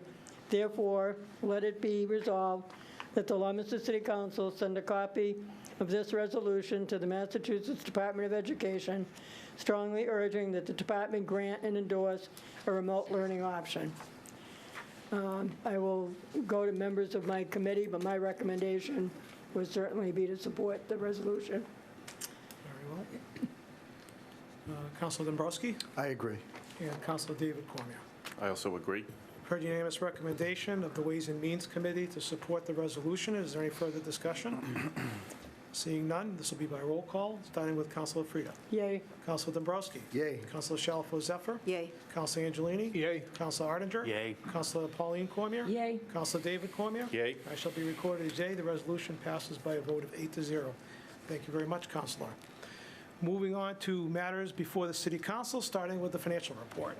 Yes, thank you, Mr. President. I must say that I got my first financial report today from the new comptroller, and it looks very much in order. She did a great job, and I'm going to present that now.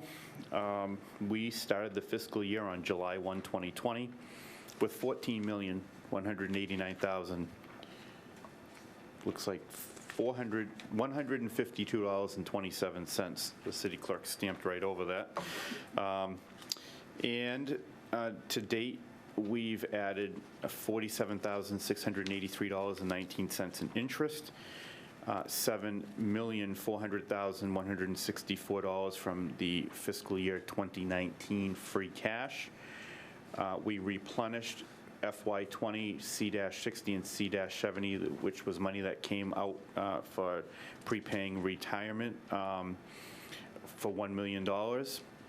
And if we pass a communication C-103 tonight, we will add another $4,086,594.53, which will be total additions of $12,534,441.72. Pending all of the communications that are on the agenda this evening, if they are all successful in their passage, we will have spent $6,816,999, which will leave us with a balance of $19,906,594.99, and that is the financial report. Very well. Any questions by any councilors on the financial report? Okay, seeing none, we'll move on to C-92. Is the chairman ready to report? Yes, Mr. President. C-92, Dean J. Mazzarella, Mayor, requests an appropriation of $80,000 be made to the Recreation Department expense account, the same amount to be transferred from the Recreation Department salary and wages account. This is regarding the ongoing skate park project that will carry over into fiscal year 2022. As everyone is aware, on June 15th, I believe it was, we had a subcommittee meeting of the Finance Committee, and we did discuss all of these items that are on here, with the exception of C-100, C-101, and C-102. All the other items were discussed that evening, and we've made a recommendation that we grant C-92. Okay, you've heard the unanimous recommendation of the Finance Committee to grant C-92. Is there any further discussion? Hearing none, this will be all those in favor of granting C-92, please recognize in the usual manner. Those opposed, C-92 has been granted by a vote of 8-0. Does the chairman have an order? Yes, Mr. President, order that the sum of $80,000 be made to the Recreation Department expense account, the same amount to be transferred from the Recreation Department salary and wages account. This is regarding the ongoing skate park project that will carry over into fiscal year 2022. Move for the adoption of the order. You've heard the request to adopt the order. Is there any discussion? Hearing none, all those in favor of adopting the order, please say yay. Yay. Anyone opposed? The order is adopted by a vote of 8-0. Moving on to C-93. C-93, Dean J. Mazzarella, Mayor, requests an appropriation of $1,016,208.38 be made to the Sewer Department capital outlay expense account, the same amount to be transferred from the excess and deficiency account. It was the recommendation of the Finance Committee on June 15th that we grant C-93. You've heard the unanimous recommendation of the Finance Committee to grant C-93. You wish to abstain, Counselor? I do. Okay. Counselor Shalfo Zephyr's abstention be noted. Again, you've all heard the unanimous recommendation of Finance to grant C-93. Is there any further discussion? Councilor Frida? Just a comment, I hope this is something that is going to be in the future, that we're actually funding this out of excess and deficiency and not stabilization. So maybe we can start getting our free cash certified much earlier, and A we new can trend. fund things out of free cash. I think that should be the hope of the new comptroller. We will see. Very well. Thank you, Councilor. Any other comments? Okay, seeing none, all those in favor of granting C-93, please recognize in the usual manner. And that is by a vote of 7-0. Does the chairman have an order? Yes, Mr. President, order that the sum of $1,016,208.38 be made to the Sewer Department Capital Outlay Expense Account, the same amount to be transferred from the Excess and Deficiency Fund. Move for the adoption of the order. You've heard the request for the adoption of the order. Is there any further discussion? Hearing none, all those in favor of adopting the order, please say yay. Yay. Anyone opposed? By a vote of 7-0 with one abstention, the order is adopted. Moving on to C-94. Thank you, Mr. President. C-94, Dean J. Mazzarella, Mayor, requested an appropriation of $803,889.09 be made to the Water Department Capital Outlay Expense Account, the same amount to be transferred from the Excess and Deficiency Fund. Once again, Mr. President, I was just looking at my calendar. It was actually Wednesday, June 16th. We had a Finance Subcommittee meeting, and we made recommendations on all of these. The explanations were all given, and I believe were recorded if anybody wants to review the video of the entire explanation, but it was the recommendation of the Finance Committee to grant C-94. Okay. Is this also an abstention, Council Shalfo-Zephyr? Yes. Okay, that's so noted. You've heard the unanimous recommendation of the Finance Committee to grant C-94. Is there any further discussion? Seeing none, all those in favor of granting C-94, please recognize in the usual manner. Anyone opposed? C-94 is granted by a vote of 7-0 with one abstention. Does the chairman have an order? Yes, Mr. President, order that the sum of $803,889.09 be made to the Water Department Capital Outlay Expense Account, the same amount to be transferred from the Excess and Deficiency Account. Move for the adoption of the order. You've heard the request for the adoption of the order. Is there any further discussion? Hearing none, all those in favor of adopting the order, please say yay. Yay. Anyone opposed? By a vote of 7-0, the order has been adopted. Moving on to C-95. C-95, Dean J. Mazzarella, Mayor, requested an appropriation of $1 million be made to the Stabilization Fund, the same amount to be transferred from the unfunded liability expense account. This is regarding the reimbursement of the FY 2020 paid in advance. Once again, it was a unanimous recommendation of the Finance Committee to grant C-95. Okay, you've heard the unanimous recommendation of Finance to grant C-95. Is there any further discussion? Hearing none, all those in favor of C-95, please recognize in the usual manner. Those opposed, by a vote of 8-0, C-95 is granted. Does the chairman have an order? Yes, Mr. President, order that the sum of $1 million be paid to the Stabilization Fund, the same amount to be transferred from the unfunded liability expense account. This is regarding the reimbursement of FY 2020 paid in advance. Move for the adoption of the order. You've heard the request for the adoption of the order. Is there any further discussion? Hearing none, all those in favor of adopting the order, please say yay. Yay. Those opposed?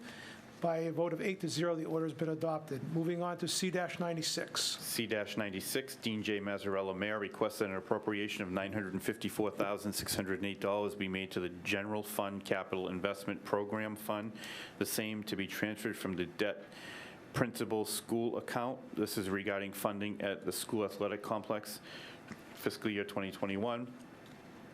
Project funding at the school athletic complexes, and it's broken down as FY 2020 $650,000, FY 2021 $954,608, FY 2022 $954,608, FY 2023 $2,400,000, FY 2024 $2,400,000, FY 2025 $2,400,000, totaling $9,759,216.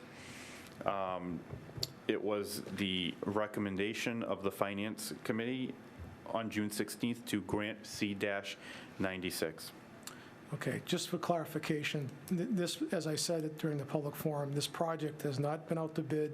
There's no contract. As I understand it, this is a down payment toward a potential liability in the future.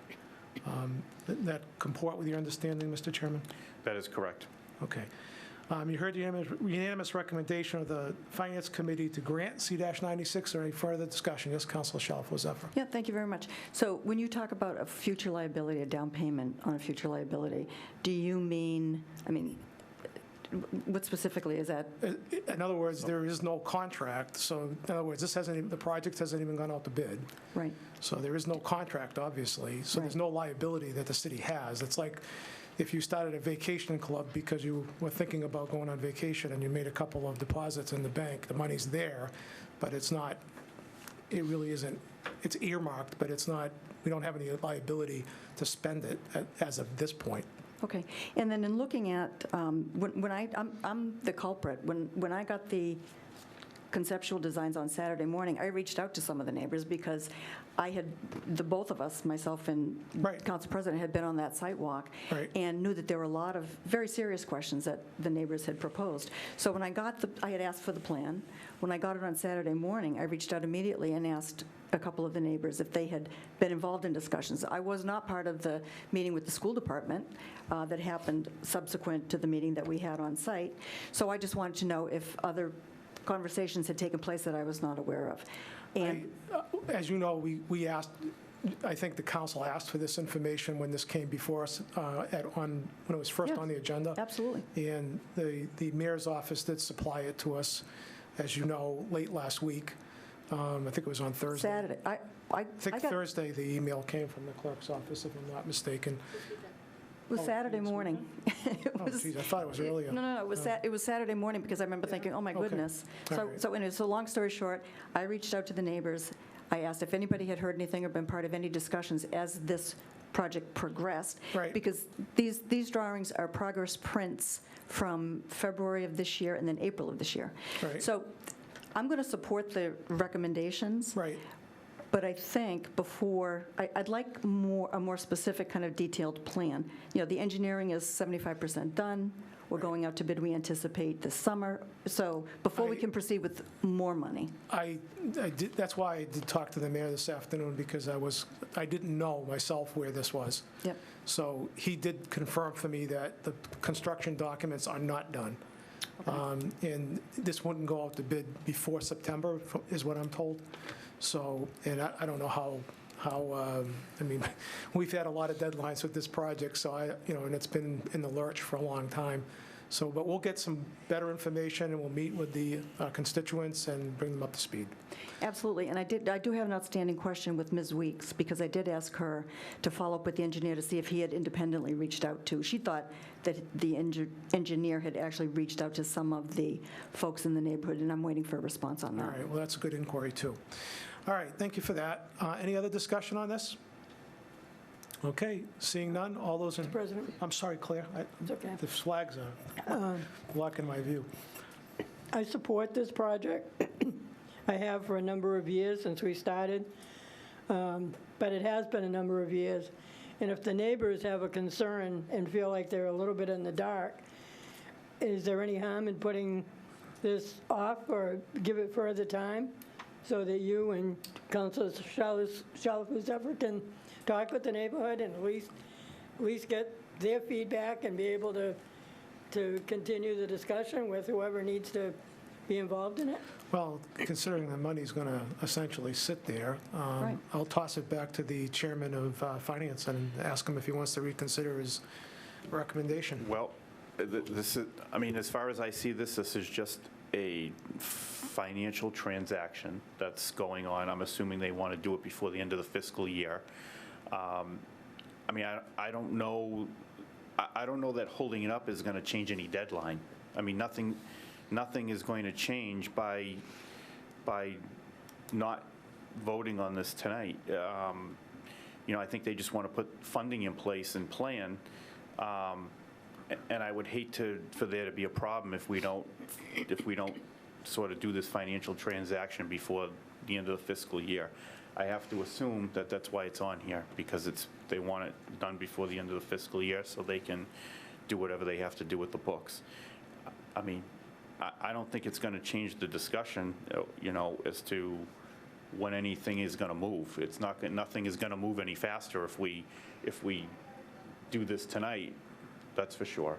I mean, it's going to be when it's going to be. And if people don't like whatever moving forward, it's not too late to you could scrap the whole thing. Could vote against all the rest of the funding. I'm assuming there's going to be another loan order. There's going to be more to come that we can, in the future, say, nope, we're not doing this, So, I mean. Councilor Dombrowski? They're asking for an appropriation. It's a request for an appropriation. It is a partial, though. I mean, there's not enough money to finish the project, that's for sure. I mean, this project has expanded. In 5 years, it is scary to see the cost escalation. Councilor Dombrowski? Yeah, I'm not in favor of further time. I think there's going to be plenty of time in between now and the next communication from the mayor where we can ask our questions and get things in order, have a neighborhood meeting or meetings, whatever it may take. But I really don't want to, I really don't want to delay this process anymore. I really don't. I mean, there's an opportunity here. If this complex is built and if it's built properly, to really take the high school to another level. So I would not be in favor of further time. Okay, thank you, Councilor Dombrowski. Any other comments? Councilor Angelini? Mr. President, I think I'll echo the at-large councilor's remarks. We heard one of the abutters this evening, Mr. Constantino, and he was concerned about how this has dragged on and on and on. So I think we have an opportunity to move it forward, even if it's incremental. And I think the dialogue has obviously been established with the neighbors, and so I would be in favor of moving forward with this evening. Very well. Thank you, Councilor Angelini. Anyone else? Councilor Frida? I'm in favor of it, but we do this all the time. I mean, something pops up on the agenda, and everybody reads it, and I don't care if it's been going on for 6 years or if it's been going on for 2 weeks. All of a sudden, everybody's scrambling to try to get information about something. I mean, there's no reason to be doing it this way and have this discussion. We all support the field. We all support doing it. It would have been nice to have the neighbors say, yeah, we had all the information, we had a discussion, we met with everybody, we're on board, please vote for it. I mean, that would have been a nice thing to happen. And that's never really what happens. So, I mean, I'll support it, but I don't think this was done the right way. And it should have been a better plan for information. Thank you for your comments. Councilor Shalfo Zephyr? The interesting thing is that the money's going into the General Fund Capital Investment Program Fund. So it's in a general fund that won't necessarily, it could be used for any number of things. Yeah. So it isn't, I mean, it's, piggy bank, in essence. I mean, it's setting aside money from prior fiscal years that's been left over for capital improvements. So, the big money comes up next year, $2.4 million, and we better have it all straightened out. I would imagine we will have all of the questions answered before then. Mr. President, not to interrupt, the comptroller is raising her hand. Is there a chance we could take a quick recess? I think we sure can. I'll make a motion. Councilor Frida, Councilor Shalfo Zephyr. All those in favor of recess, please recognize in the usual manner. We are in recess, and the comptroller can join us. I just wanted to add, so those two items that are on here, they're money that are available now, so it won't stay in the general fund, and I guess that's what I wanted to clarify. I know the verbiage here is, but it will be set up in a specific capital project fund. I will transfer the money over there, so it will be there ready for the project. So that's why these are on there now. So one of them was a debt service expense. If these aren't used, then they will go to free cash. So it's kind of like you have this money available to set aside for this project for everybody. May I ask, if this was delayed, if we didn't vote on this, would it end up in free cash? So we wouldn't see it till free cash, wouldn't be available till free cash is certified? Okay, that makes a difference. Thank you. Okay, everybody else? We weren't in recess now. Should we return to session or? Okay, so we're back in session. Councilor Cormier? Thank you. Yeah, no, listen, I understand everybody's concerns. I mean, I know it's not my ward, but I'm a ward councilor, and I know what it's like. This is not going to move any faster if we vote on it tonight, this project, and it's not going to move any slower if we delay it. It's just a financial transaction so they can move money on the books to plan for something that we've been talking about for years, that we know has been on the radar. And this is not like, this is the end of it tonight. Like, it's happening, and it's a done deal. So, I mean, I'm more than comfortable with voting on this. There is going to be a lot more discussion and dialogue about, the fields going forward. Okay, thank you. Anybody else? I'll just add that I know that Councilor Shalfo-Zephyr has been deeply involved in this, and I'm sure the two of us will jump on this immediately and set up meetings or whatever we need to do in order to get the information to the abutters and the neighbors. All right, that being said, all those in favor of granting C-96, please recognize in the usual manner. Anyone opposed? C-96 is granted by a vote of 8-0. Does the chairman have an order? Yes, Mr. President, order that the sum of $954,608 be made to the General Fund Capital Investment Program Fund, the same amount to be transferred from debt principal account. This is regarding funding at the school athletic complex fiscal year 2021.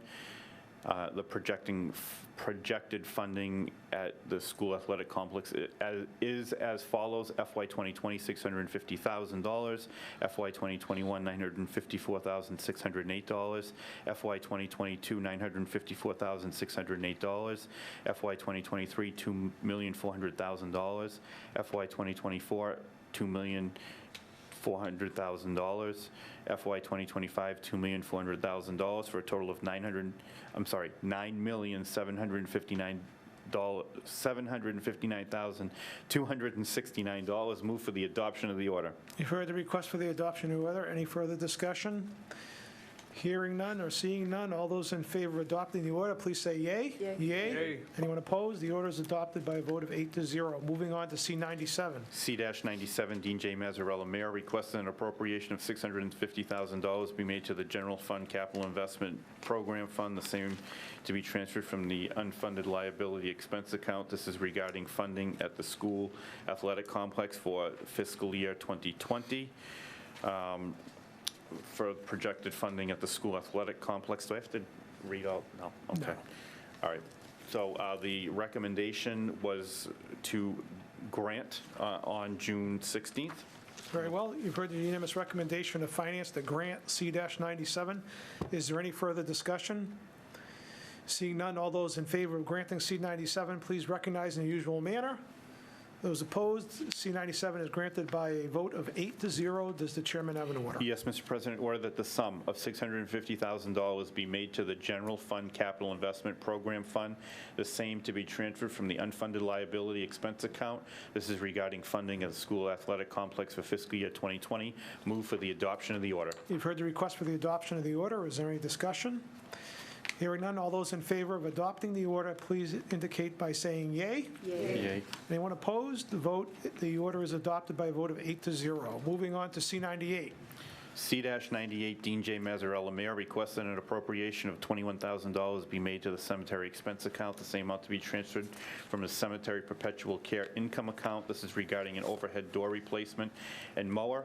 Once again, it was a unanimous recommendation by the Finance Committee to grant C-98. You've heard the unanimous recommendation of the Finance Committee to grant C-98. Is there any further discussion? Seeing none, all those in favor of granting C-98, please recognize in the usual manner.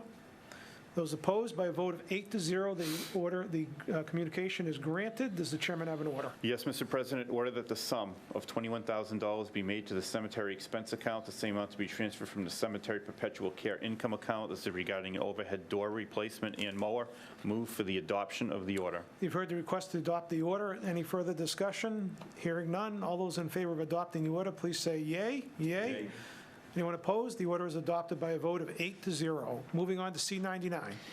C-99, Dean J. Mazzarella, Mayor, requested an appropriation of $70,170.72 be made to the cemetery salary and wages account, the same amount to be transferred from cemetery perpetual care income account. This is regarding a W-1 salary of $37,124.64.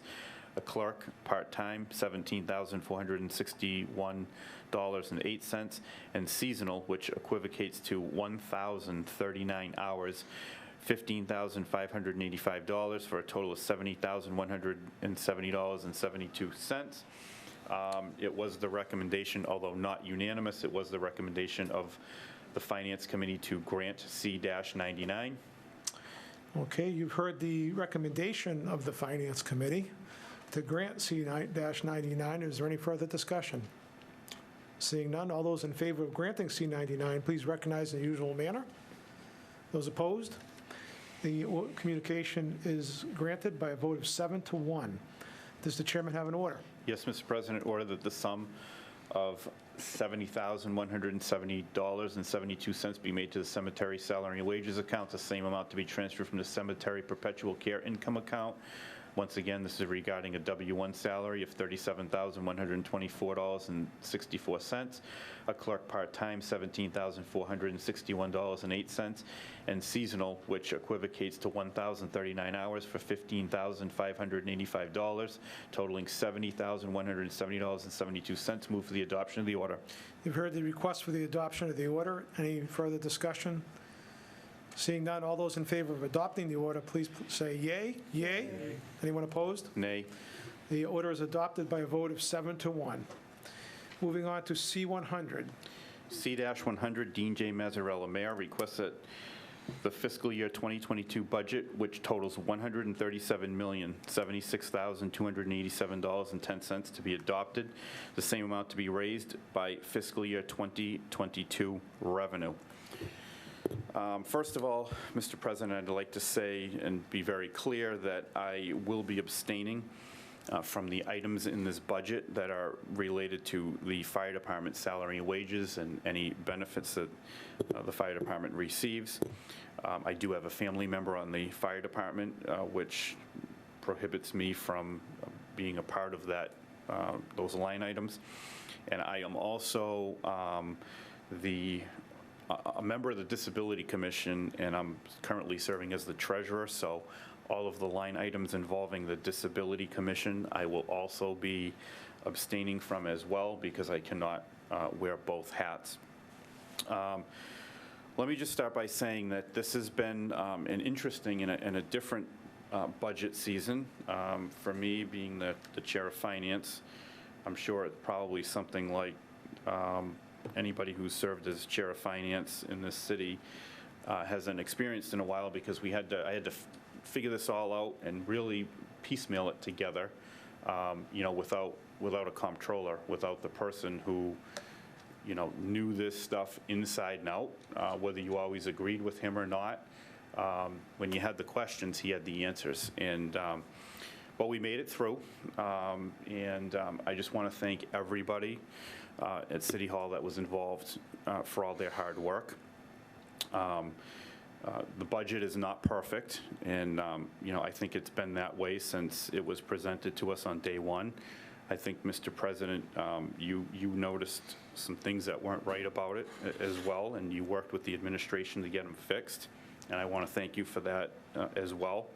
I know you had some meetings, and we got some things straightened out, but there are just so many other people I don't even want to stop mentioning names of all the people that I had to work with to get answers and to piecemeal all this together to be able to present it tonight. The budget is certainly as I said, it's not perfect, but no budget has ever been perfect that has come before us. Everybody, no matter who or where you are, wants more money. I mean, that's human nature. You know, and I'm gonna, once again, I'm gonna point out, you know, what our duties are as city councilors, what our authority is. And it's Article 6, Section 6-2 of the city's charter. The city council can only delete or decrease items in the budget. We can't add. So, you know, that's pretty clear. It's always been that way. We can't add, we can't juggle things around. You know, we do have a budget that does meet state law. And it's not perfect. I think, you know, the only alternative is, you know, if we wanted to send a message, the only thing we can do is vote against the budget. And, you know, I don't know, you know, how you give 1/12 of the money every month by voting against the budget when you actually, you want more, but yet you're gonna dole out less in small increments. And, you know, after the past 15 months that we've had, I think, you know, we've suffered enough with the pandemic, and we need funding in place. Our schools need funding. So, you know, it certainly is my recommendation that we grant C-100. I would not want to withhold any money or dole it out in 1/12 increments. I think that the budget is, I know one of the it's always been a bone of contention the past several budget seasons is the schools. You know, we talked about, I asked the superintendent about what she thought the mark was on the budget, and she said she thought it was A+, and it was clarified that the number that the school committee voted on would be her idea of an A+ budget. And I do believe that with all the funding sources available in the city, that I think we're going to achieve that. I know a year ago we were sitting here with a lot of uncertainty, and to quote a longtime member of the school committee that I had a conversation with a couple of months ago, she told me, we've never had so much money floating around. And, you know, it's, I think the city is in a good position, and we're going to do what we have to do on all fronts, all departments, to get through the next fiscal year. I think we have plenty of funding sources available, and probably more to come that are not even seen yet. And I am confident that we are going to run the city of Leominster efficiently by passing this budget. And budgets are moving documents. Nobody could have foreseen the pandemic. Everything changed in a second. And it could happen again. It could be some other situation. And we're going to adapt. The city has funds available if need be, and we'll work with the administration to get them appropriated. So it would be my recommendation, Mr. President, as the Chair of Finance, that we grant C-100. We did not discuss this, obviously, on June 16th at a subcommittee meeting because we hadn't had a public hearing yet. So I would ask that you check with members of my committee. Very well, thank you very much. Councilor Pauline Cormier? Thank you, Mr. President. I would just want to start by echoing the sentiments of the chair, to the comptroller's office, to the treasurer's office, and all the people that contributed to this. As a group ourselves, we lost a colleague, and we know the impact that had on us. They lost a colleague, a friend, during the most pressure-filled time. So, of course, our condolences go out to them, and I want to thank them for the work and the extra work, and including the mayor's office and the mayor's staff. Sitting on the finance department, we would obviously love to see every department in the city come and be fully funded. We want the firefighters and the police and the staff and the schools to have everything they need and everything in their budget. With everything that we've been through this year, I think this is a fair budget. It was done properly. I think that the mayor has proposed the best he can do with what we have and what we can expect to get in. And we're all hoping and keeping our fingers crossed that the schools are going to get what they need and they're going to get the extra support that they need. And I, for one, believe that those funds, if made available, that the mayor's office will see that they get into the proper hands. So I support this budget as well. Thank you. Thank you, Councilor Cormier. Councilor Angelini? Thank you, Mr. President. Let me begin by saying, I guess the obvious, what a difference a year makes. As the junior member of this council, my first budget experience came in a year of a pandemic, and we had a tremendous amount of uncertainty. No one really could forecast what we were going to run into, and the school folks were obviously unhappy with that budget, but as time will prove, a significant amount of resources were directed there over and above our initial budget, and I think we can expect the same. It was raised during the public forum that, you know, it's probably not advantageous or less advantageous, I should say, to have the fund, to have the funds after your budget, but unfortunately, that's the position we find ourselves in. We're at the mercy of the government of the legislature, so we have to work with what we have at the time of the budget. But I just want to be absolutely clear that, I think we all understand that it would be ideal if we had those funds so you could plan and utilize them to the best of the capacity. But I just want you to know those comments aren't falling on deaf ears, but we are in a rather awkward position in that regard. So in light of everything that's been said, in light of the mayor's comments, in light of the public input we've had, I'm going to be supporting this budget as well this evening. Okay. So, Mr. Chairman, it appears that you have a unanimous recommendation of the Finance Committee to support the budget or the Communication 100. That's correct. Any discussion from the council? Okay, Councilor Dombrowski? Yeah, I'll speak. A couple of preliminary, obviously a very tough year, and kudos to the administration and the school department. Mr. LaPlante came out of retirement. Jimmy Piermarini's, I've known Jimmy a long time, a good guy, came down and helped out. And I appreciate all that. In the school, that's the best budget in the time I've been sitting here that the school department has set forth. I have traditionally voted against the budget because of net school spending. Last year I did not.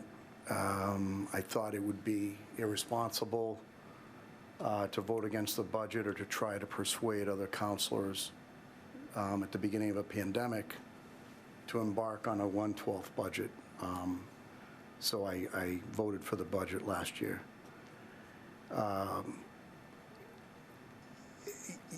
It's tough. I remember Councilor Sabatelli, Councilor Rowlands used to always say government is about priorities. And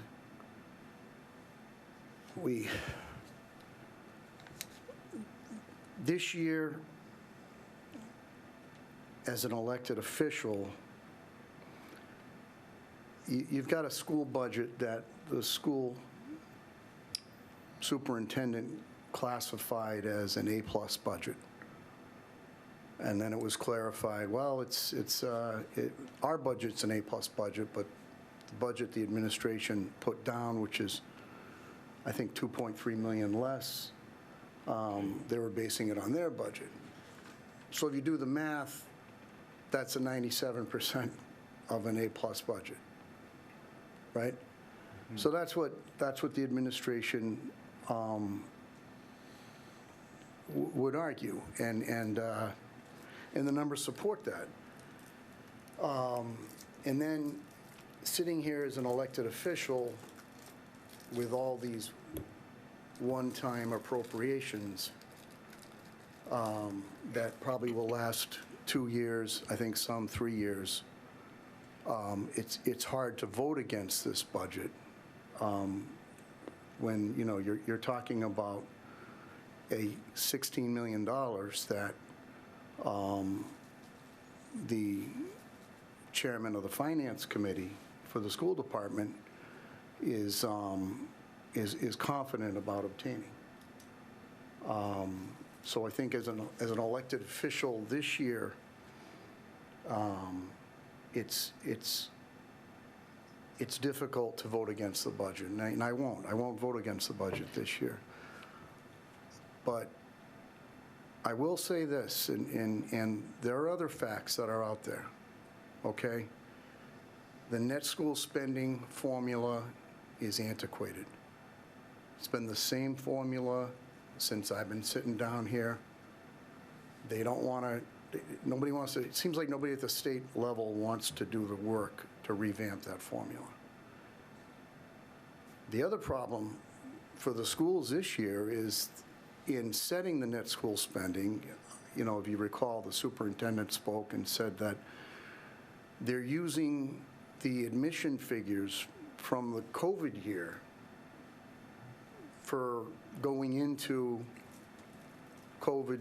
You know, we've opened back up as a society, so attendance is expected to be far greater, but we're still using these admission numbers. And you back that off with all the surplus. But when I say government is about priorities, we don't make the schools a priority. We just don't. If you look at the figures, we are in the bottom, I want to say the bottom 10 municipalities in the Commonwealth.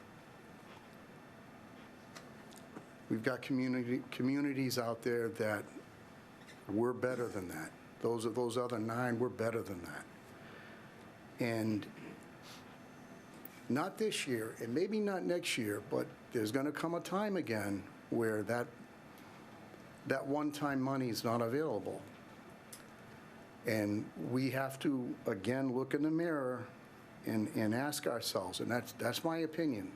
I believe the schools should be a much higher priority than they are. And I believe, and I've been sitting here for a long time, I believe that if we don't start making the schools a priority, we are never going to be better than what we are right now. We're just treading water. We pay the bills, we balance the budget, we try not to increase taxes as much as we can. If the economy is good, our properties values go up. If it's bad, they go down. That's it. That's it. We need to start really making education a priority. We really do. But I am going to support this budget under these unique circumstances. Thank you. Thank you, Councilor Dombrowski. Anyone else? Councilor Shalfo-Zephyr? Yep. Thank you very much. First of all, I do want to say and acknowledge the finance department's really hard work under very tough circumstances. As Councilor Pauline Cormier said, you know, we lost a colleague. We know how hard it is. It's tough to keep going. It's tough to do the hard work that I know that you've all been doing, you know, night and day for the last several weeks and probably months. So I do want to recognize that, and I mean that honestly. I mean that sincerely. You know, going forward, to me, you know, the mistakes that were made in the budget, I mean, those are things that we can fix, right, going forward. And in past years, I've looked at other communities and what their budgets look like online and what their budget books look like. They have complete revenue projections. They have prior fiscal year actuals, not just budgets, so you can compare to what you actually spent.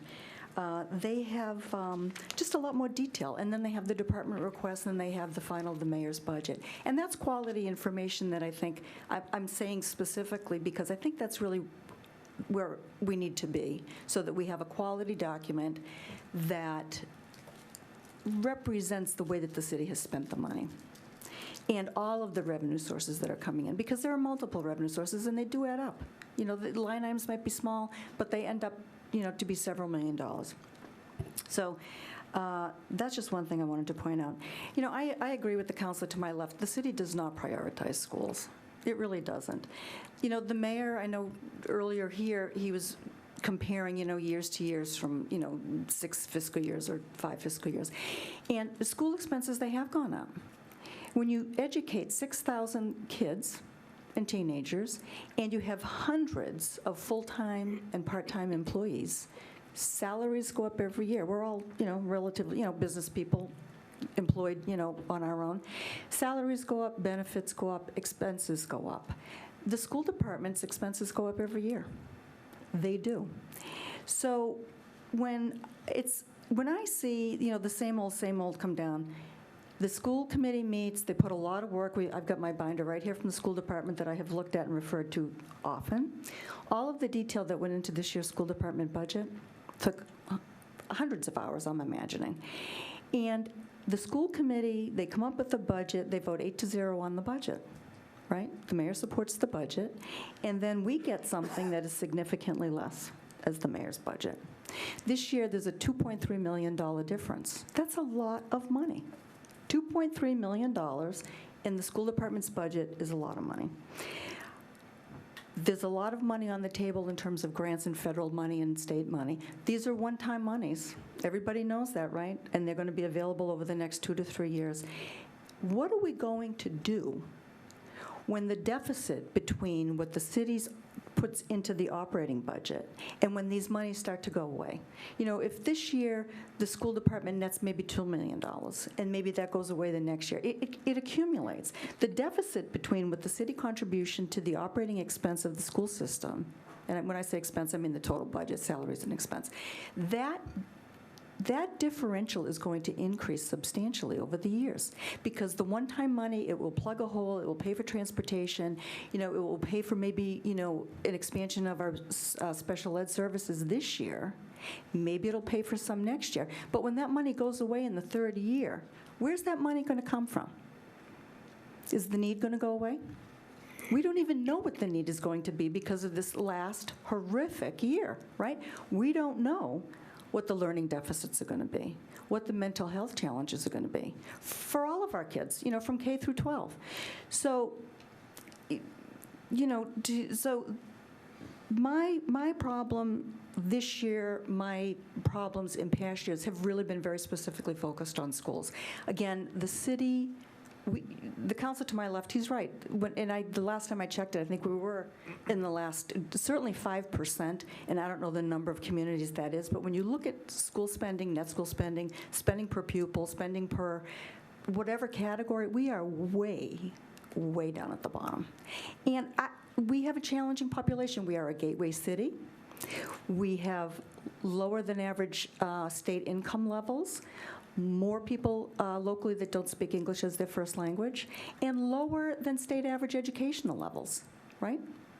That's who we are, and that's our population, and that's who we need to start taking care of in a better way. And I think we can do it. If I thought this was pie in the sky and the city couldn't prioritize this, I'd give up.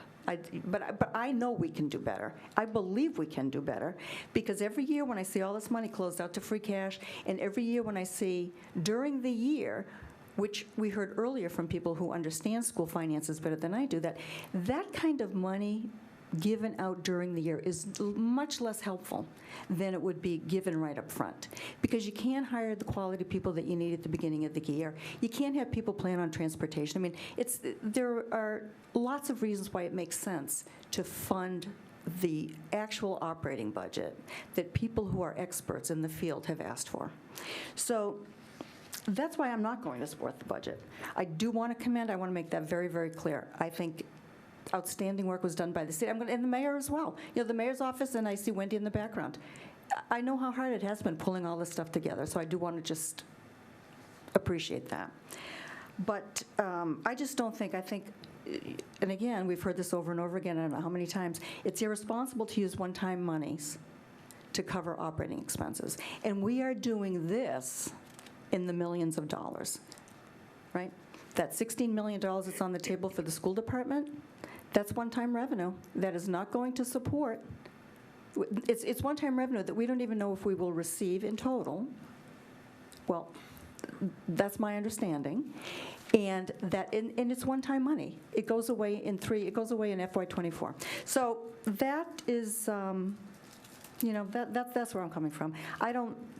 I think, the school department budget is 60% of our budget, whatever. I think it's the most, police, fire, every single department is critical to the success and the good quality of life the people in Leominster, have come to expect. But I think we can do better by our schools. Okay, any other councils? Councilor Frida?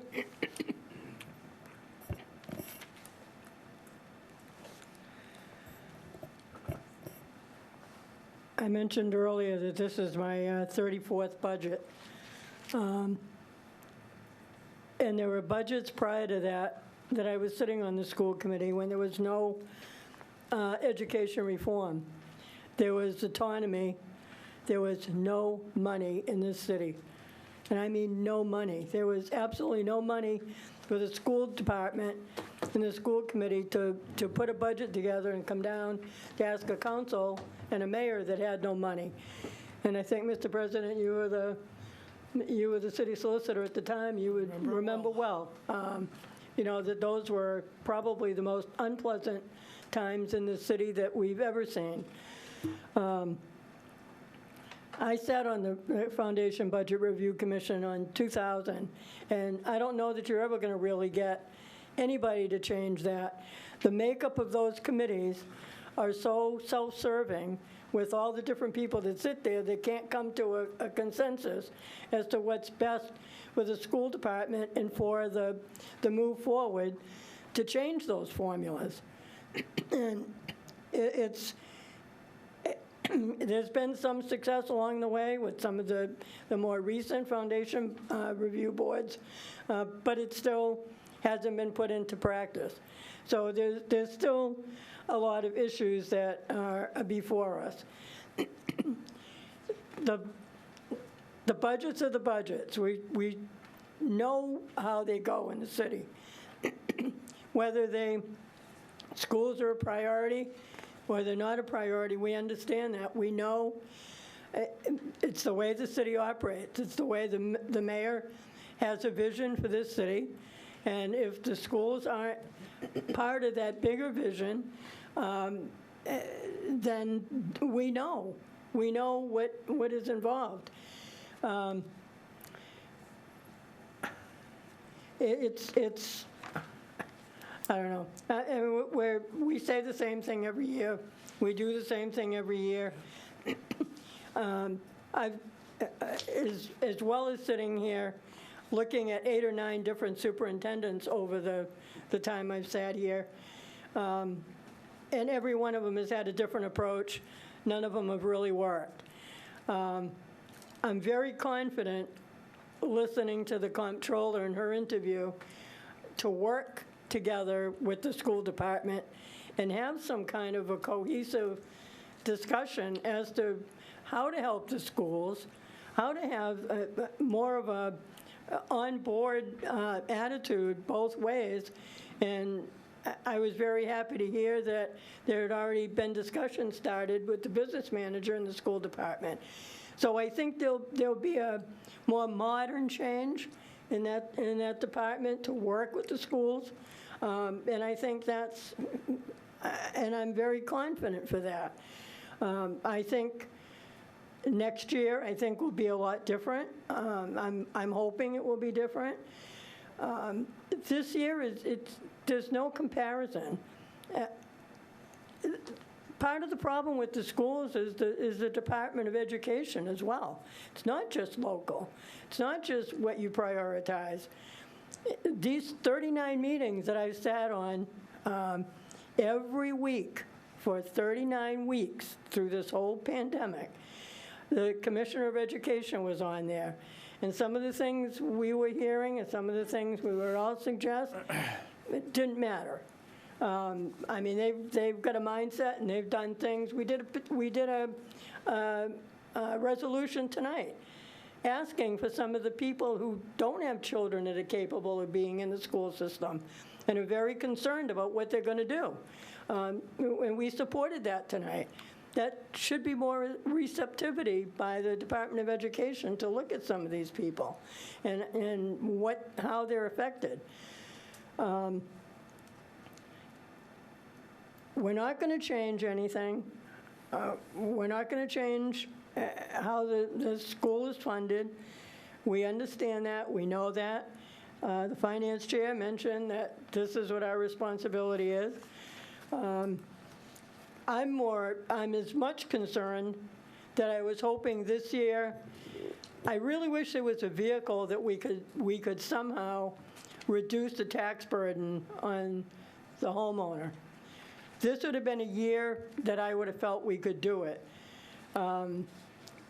With free cash, it's a pretty good high, with 20 million coming down the road, half this year, half next year.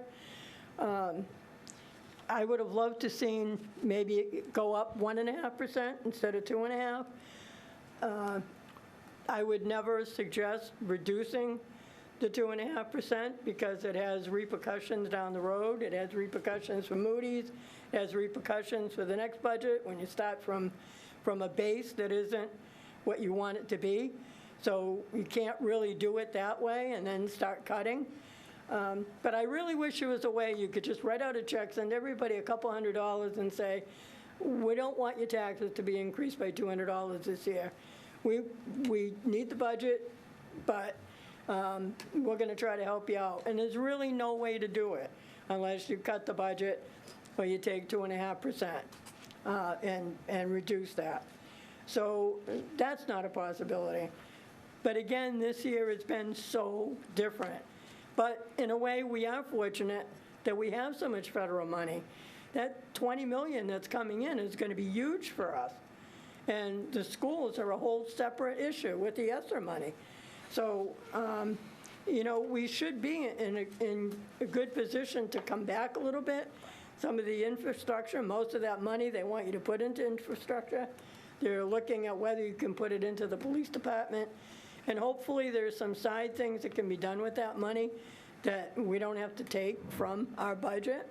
And there'll be some good opportunities. It hasn't been a year for any of us to really make anything more difficult than it already is and it already has been. I wish things were a little bit different, but I'm going to support this as well. But I do want to say that along with the school committee, we've had a superintendent who's really had her foot to the ground. I mean, she hasn't missed a beat through this whole pandemic issue either, in making sure the kids have gotten what they need and putting something together for that. So, I do want to acknowledge her because she's had a pretty difficult time as well. So it's a learning curve for a lot of people. It was a very difficult road for a lot of people, but I am going to support this budget tonight because we really don't have much of a choice. Thank you, Councilor Frida. Councilor Ardinger? Mr. President, thank you very much. My comments are going to be fairly brief because, everyone's expressed a lot of opinions, so far, and I think we've really covered a lot of ground. But I'm going to echo everybody's opinion of the work that's been done on this budget. The people that have worked on this budget have done a yeoman's job. Is it perfect? No. No budget will ever be perfect. Having some limited experience doing budgets, I know that you always ask for a little bit more than what you expect to get, but you have to work with what you actually have to work with. And the council at large, both the councilors at large, raised two important issues that we're dealing with in this budget. Number one, our school population, in fact, as I'll refer to all three councilors at large, our population is one that needs a lot more in their school budget. The unfortunate thing is we also don't have the population that will generate a lot of revenue. And until Chapter 90 is changed and the Department of Education makes some changes, we are always going to be fighting a double-edged sword of trying to reach what we want to reach, but not be able to really do it because of our current situation. It's going to be very, very difficult. I just think that I don't know what we can do. Councilor Frieda said that we're never going to change the foundation budget. But to me, it doesn't make a whole lot of sense that I think a city like Newton gets 85% of the, allocated money for Chapter 70. What does Newton need any money from Chapter 70 for? They've got so much money they can put a swimming pool in their high school. It just doesn't make sense. But we have to, we have to work with what we have. And I think, if we, the superintendent has done a great job. And I look forward to working with next year's budget because I think we'll see a lot of changes. We do have a lot of cash coming in this year. If that money is appropriated properly, we may be able to, how do I want to put it, put a little cushion between us so that we can do things next year that we couldn't do this year. And I look forward to doing that. But I will certainly support this budget because I think it's the best budget we can get this year. Thank you, Counselor. Always a fascinating process. We've got a way of funding schools, and I'm talking about the state, where I don't think many taxpayers have any clue what they're paying for and how they're paying for it. And for me and for my purposes, when you devise a system that the people who are paying for it don't understand, you have a bad system. And I don't know if that'll ever change. I think, communities, richer communities seem to get the best end of this always, which is totally unfair. Gateway communities like ourselves are put in a disadvantageous position. It's a terrible thing. And, what can we do? We can keep complaining about it and keep lobbying our state elected officials to try to change it. But there ought to be a system that people understand, number one. And number two, that so you can tell if it's fair. And then and because they're the ones who fund it. That's something that I think is very important. When we look at our budget every year, there's a process, and then there's the substance of the budget. And every year, councilors comment on both. I agree with Councilor Frieda. I think going forward, I'm optimistic that the process is going to change. And I think for the better. That's not a knock on John Richard. He had a way of doing things. He had a lot of expertise, but I'm heartened that I think the communication may improve. And you can't go wrong with communication. Good communication is fundamental to all things that we do, especially budgeting. And every year, I just want to clarify, because it needs to be said, it's been mentioned a couple times this evening, we look at the substantive side of the budget, right? The priorities, where the money goes. That's a whole different thing than the process. And, we're not the mayor. We don't get to set the priorities.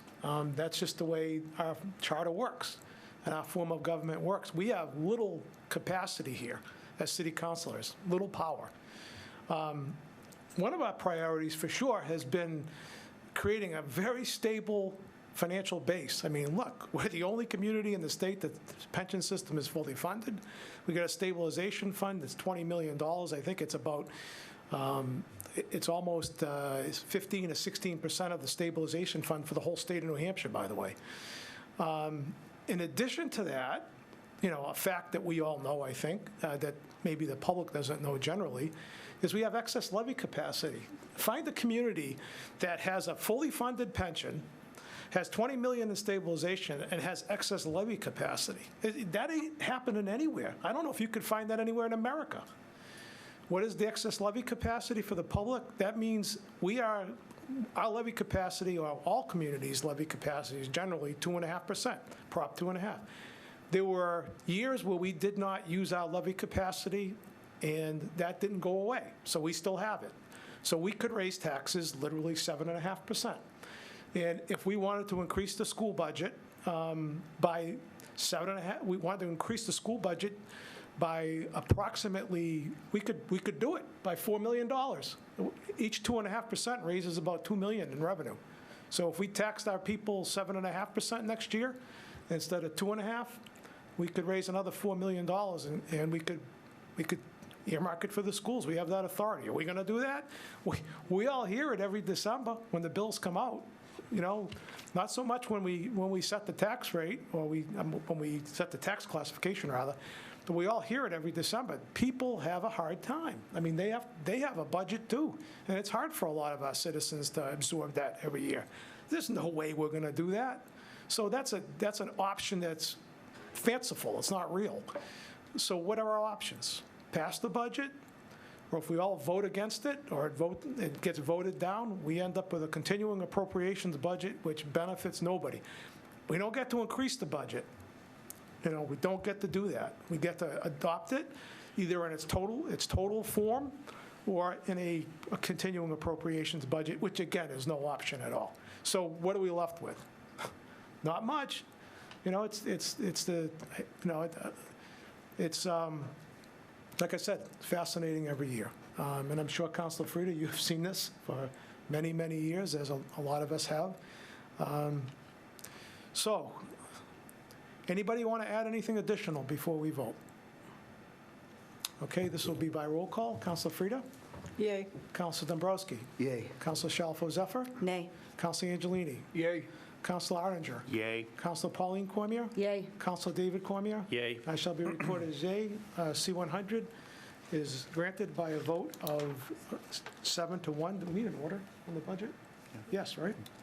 Does the chairman have an order? Yes, Mr. President, ordered that the fiscal year 2022, which totals $137,076,287.10, be adopted, the same amount to be raised by fiscal year 2022 revenue. Move for the adoption of the order. You've heard the request for the adoption of the order. Any discussion? All those in favor of adopting the order, please say yay. Yay. Anyone opposed? Nay. The order is adopted by a vote of 7 to 1. Thank you, Mr. Chairman. Moving on to C-101. C-101, Dean J. Mazzarella, Mayor.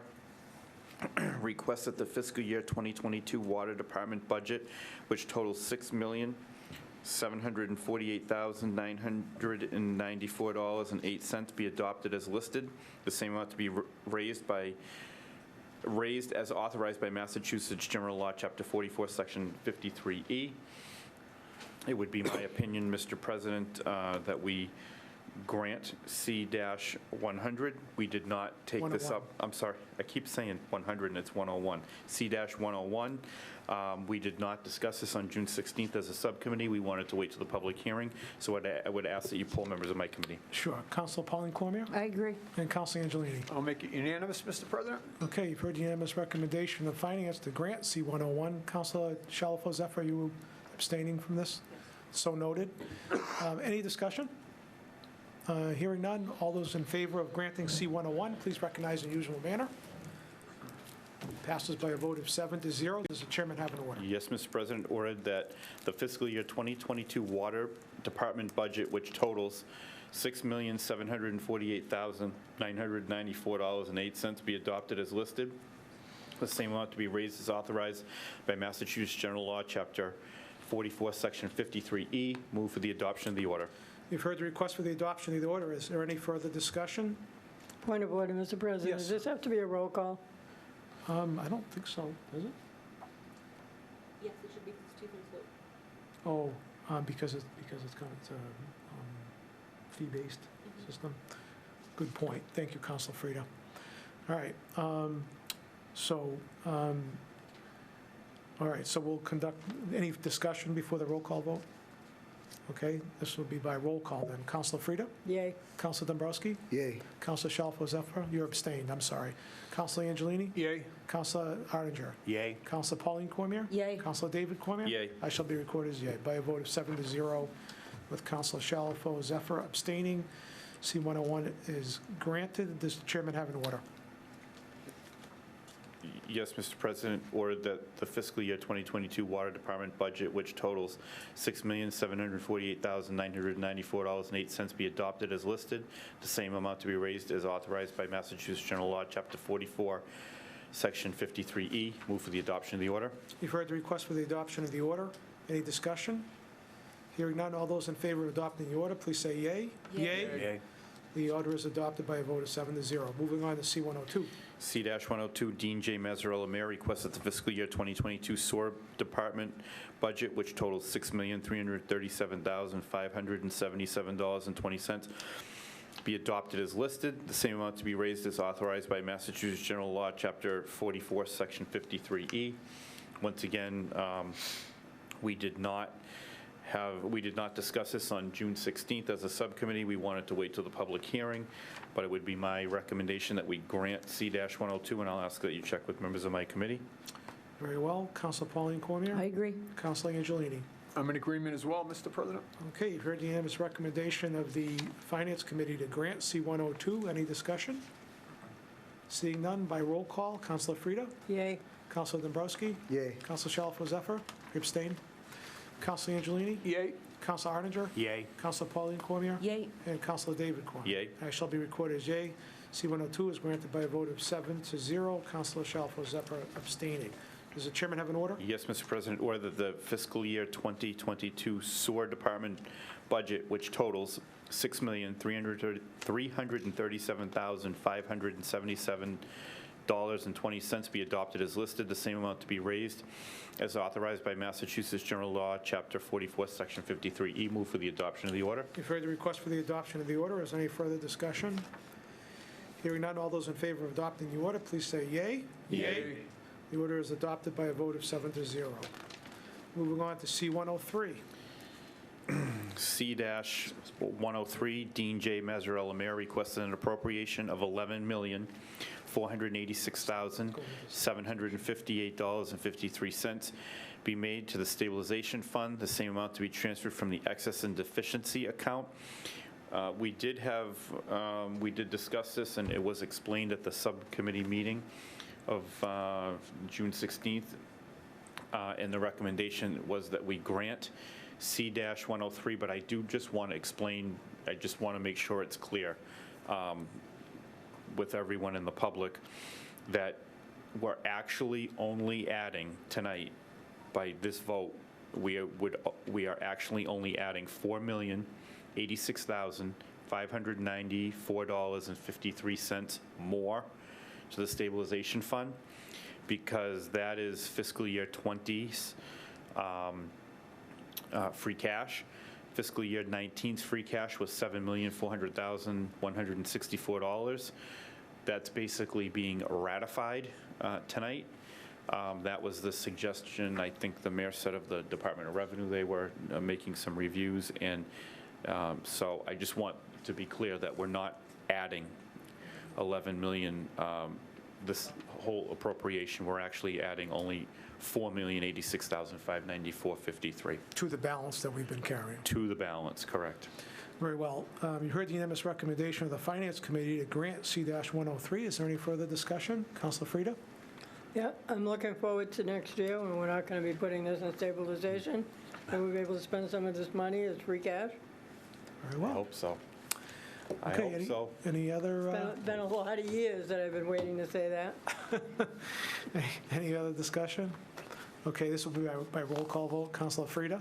Yay. Councilor Dombrowski? Yay. Councilor Shalfo Zephyr? Yay. Councilor Angelini? Yay. Councilor Arndinger? Yay. Councilor Pauline Cormier? Yay. Councilor David Cormier? Yay. And I shall be recorded as yay. We have granted it by a vote of 8-0. Does the chairman have an order? Yes, Mr. President. Whoop, I put it away. I got ahead of myself. Ordered that the sum of $11,486,758.53 be made to the stabilization fund, the same amount to be transferred from the excess and deficiency fund. Move for the adoption of the order. You've heard the request for the adoption of the order. Is there any discussion? Seeing none, all those in favor of adopting the order, please say yay. Yay. Anyone opposed? The order is adopted by a vote of 8-0. Thank you very much, Mr. Chairman. Moving on to legal affairs and 74-21. Is the chairman ready to report? I am, Mr. President. Petition 74-21, Peter Angelini, Ward 5 Councilor. Request to install a stop sign on Leland Avenue against northbound drivers at Hoover Street. At a public hearing earlier this evening, unanimous recommendation of the Legal Affairs Committee was to grant 74-21. Very well. You heard the unanimous recommendation of the Legal Affairs Committee to grant 74-21. Is there any further discussion? That's right. No discussion. So this will be by roll call, starting with Councilor Frida. Yay. Counselor Dombrowski? Yay. Counselor Shalfo Zephyr? Yay. Counselor Angelini? Yay. Counselor Arndinger? Yay. Counselor Pauline Cormier? Yay. Counselor David Cormier? Yay. I shall be recorded as yay. The petition is granted by a vote of 8-0. Moving on to 75-21. Thank you, Mr. President. Petition 75-21, Elizabeth Wood, on behalf of the Planning Board. Request to amend the zoning ordinance pertaining to the regulation of dumpster location and screening. We have a public hearing scheduled for July 12th, 2021 at 6:50 PM. Therefore, the recommendation is further time. Very well. You've heard the recommendation of the Legal Affairs Committee for 75-21 for further time and the establishment of a public hearing on July 12th, 2021 at 6:50 PM. All those in favor of further time and establishing the public hearing date, please indicate in the usual manner. Anyone opposed? By a vote of 8-0, the petition 75-21 has been given further time with a public hearing of July 12th, 2021 at 6:50 PM. Moving on to Ways and Means, we're going to give this further time, Counselor. Dean J. Mazzarella, Mayor, request the appointment of Leon Cristoforo to the Historical Commission, term to expire 4/15/2024. Go to members of my committee. We haven't had any communication from him, correct? He had given me a call at the prior meeting and let me know he wouldn't be able to make it, but he selected the date and time for tonight, but I haven't heard from him since, so I assumed he was coming. I will reach out to him to see what's going on. Can we wait till the next meeting, or, I mean, I don't know, I'll go to members of my committee. Counselor Dombrowski. Yeah, I don't have a problem with further time. I'm good with And that. Counselor Cormier. I'm okay with that as well. All right, very well. So the recommendation be further time. Okay. You've heard the recommendation of the Ways and Means Committee to give the interview further time. All those in favor, please recognize the usual manner. All right, so we'll have the clerk reach out to Mr. Cristoforo and see if we can reestablish that. Anything on the new business? Anybody have? Okay, we'll move on to old business then. Thank you, Mr. President. This is a second reading of an ordinance, Communication 76. Dean J. Mazzarella, Mayor, requests the City of Leominster to revise Ordinance Chapter 16 Personnel, Article 11, Personnel Wage and Salary Plan, Division 3, Classification Plan, Section 16-34. Classification of positions be amended effective July 1st, 2021 by deleting in its entirety from the existing table. I'm going to read the class title and then the classification. Purchasing Agent, S8. Nurse Public Health, S5. Code Enforcement Inspector, S6. Plumbing Inspector, S7. City Treasurer Collector Assistant, S5. And inserting in their place the following. Purchasing Agent, S10. Nurse Public Health, S7.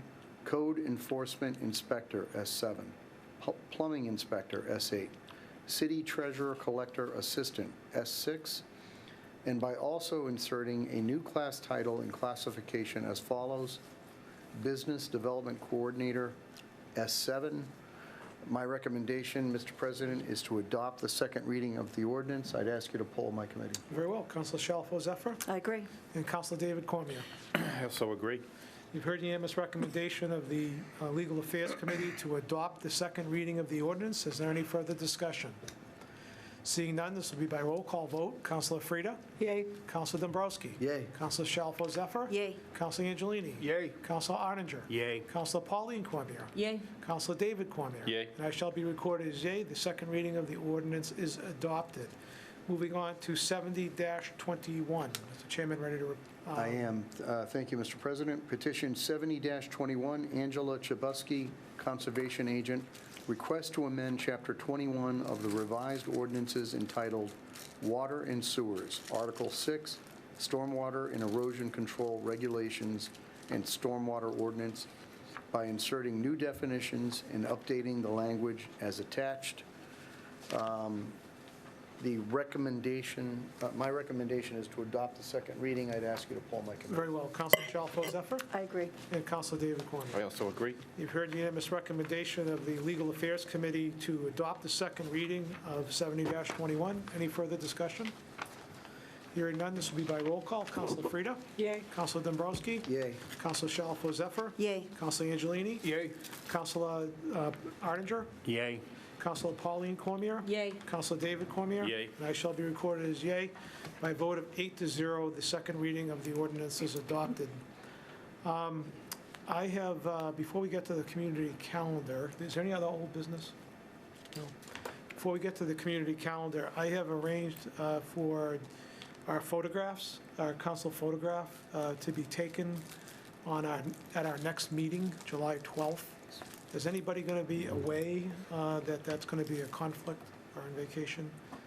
I plan on doing it outside, like we did the last one, but this time without masks. Yeah. If it turns out it's inclement weather, we'll take it indoors. But so that I just want to, I'll have the city clerk remind everybody by email before it. But all right, so everybody's available. We'll let George know that that's a go. We scheduled for 6 o'clock. Okay. All right. Anything under the community calendar? Councilor Frida? Just an awareness, not really a calendar issue, but just an awareness. I don't know if anybody has been following the Manusnock Brook renovation project, but I think we should all pay close attention to that. I was on the last, the Zoom meeting the last time for the first hearing by DOT, and there's been discussion of taking that parking lot that services Brady's and the Fix and a lot of that restaurant. That would be devastating. As we all know, there's not enough parking to begin with. So that would be devastating if that were to happen. So I think we all need to kind of pay attention to that, especially after the year that the restaurants have gone through between the License Commission and just the inability to open. I think, I don't think we need to add any more aggravation to them. Thank you, Councilor, for that. Good point. Councilor Arndinger? Just as a side note, there was a meeting last week, I think it was, at the senior center, and they presented the proposal, and as the proposal is right now, they're not going to daylight, they're not going to take out the parking lot. They're going to keep it pretty much as it is, and just make some minor renovations, improvements to the walls and stuff like that, but not really change much else. Okay. Well, thank you both, councilors, Got to for your make sure, updates. though. Yep. Got to make sure that's the case. All right. So we're watching. Very well. Good. Anyone else? Okay, I'll entertain a motion to adjourn. Councilor Shalfo Zephyr, seconded by Councilor David Cormier. All those in favor of adjourn, please raise your sign in the reasonable manner. We are adjourned. Thank you very much, everyone.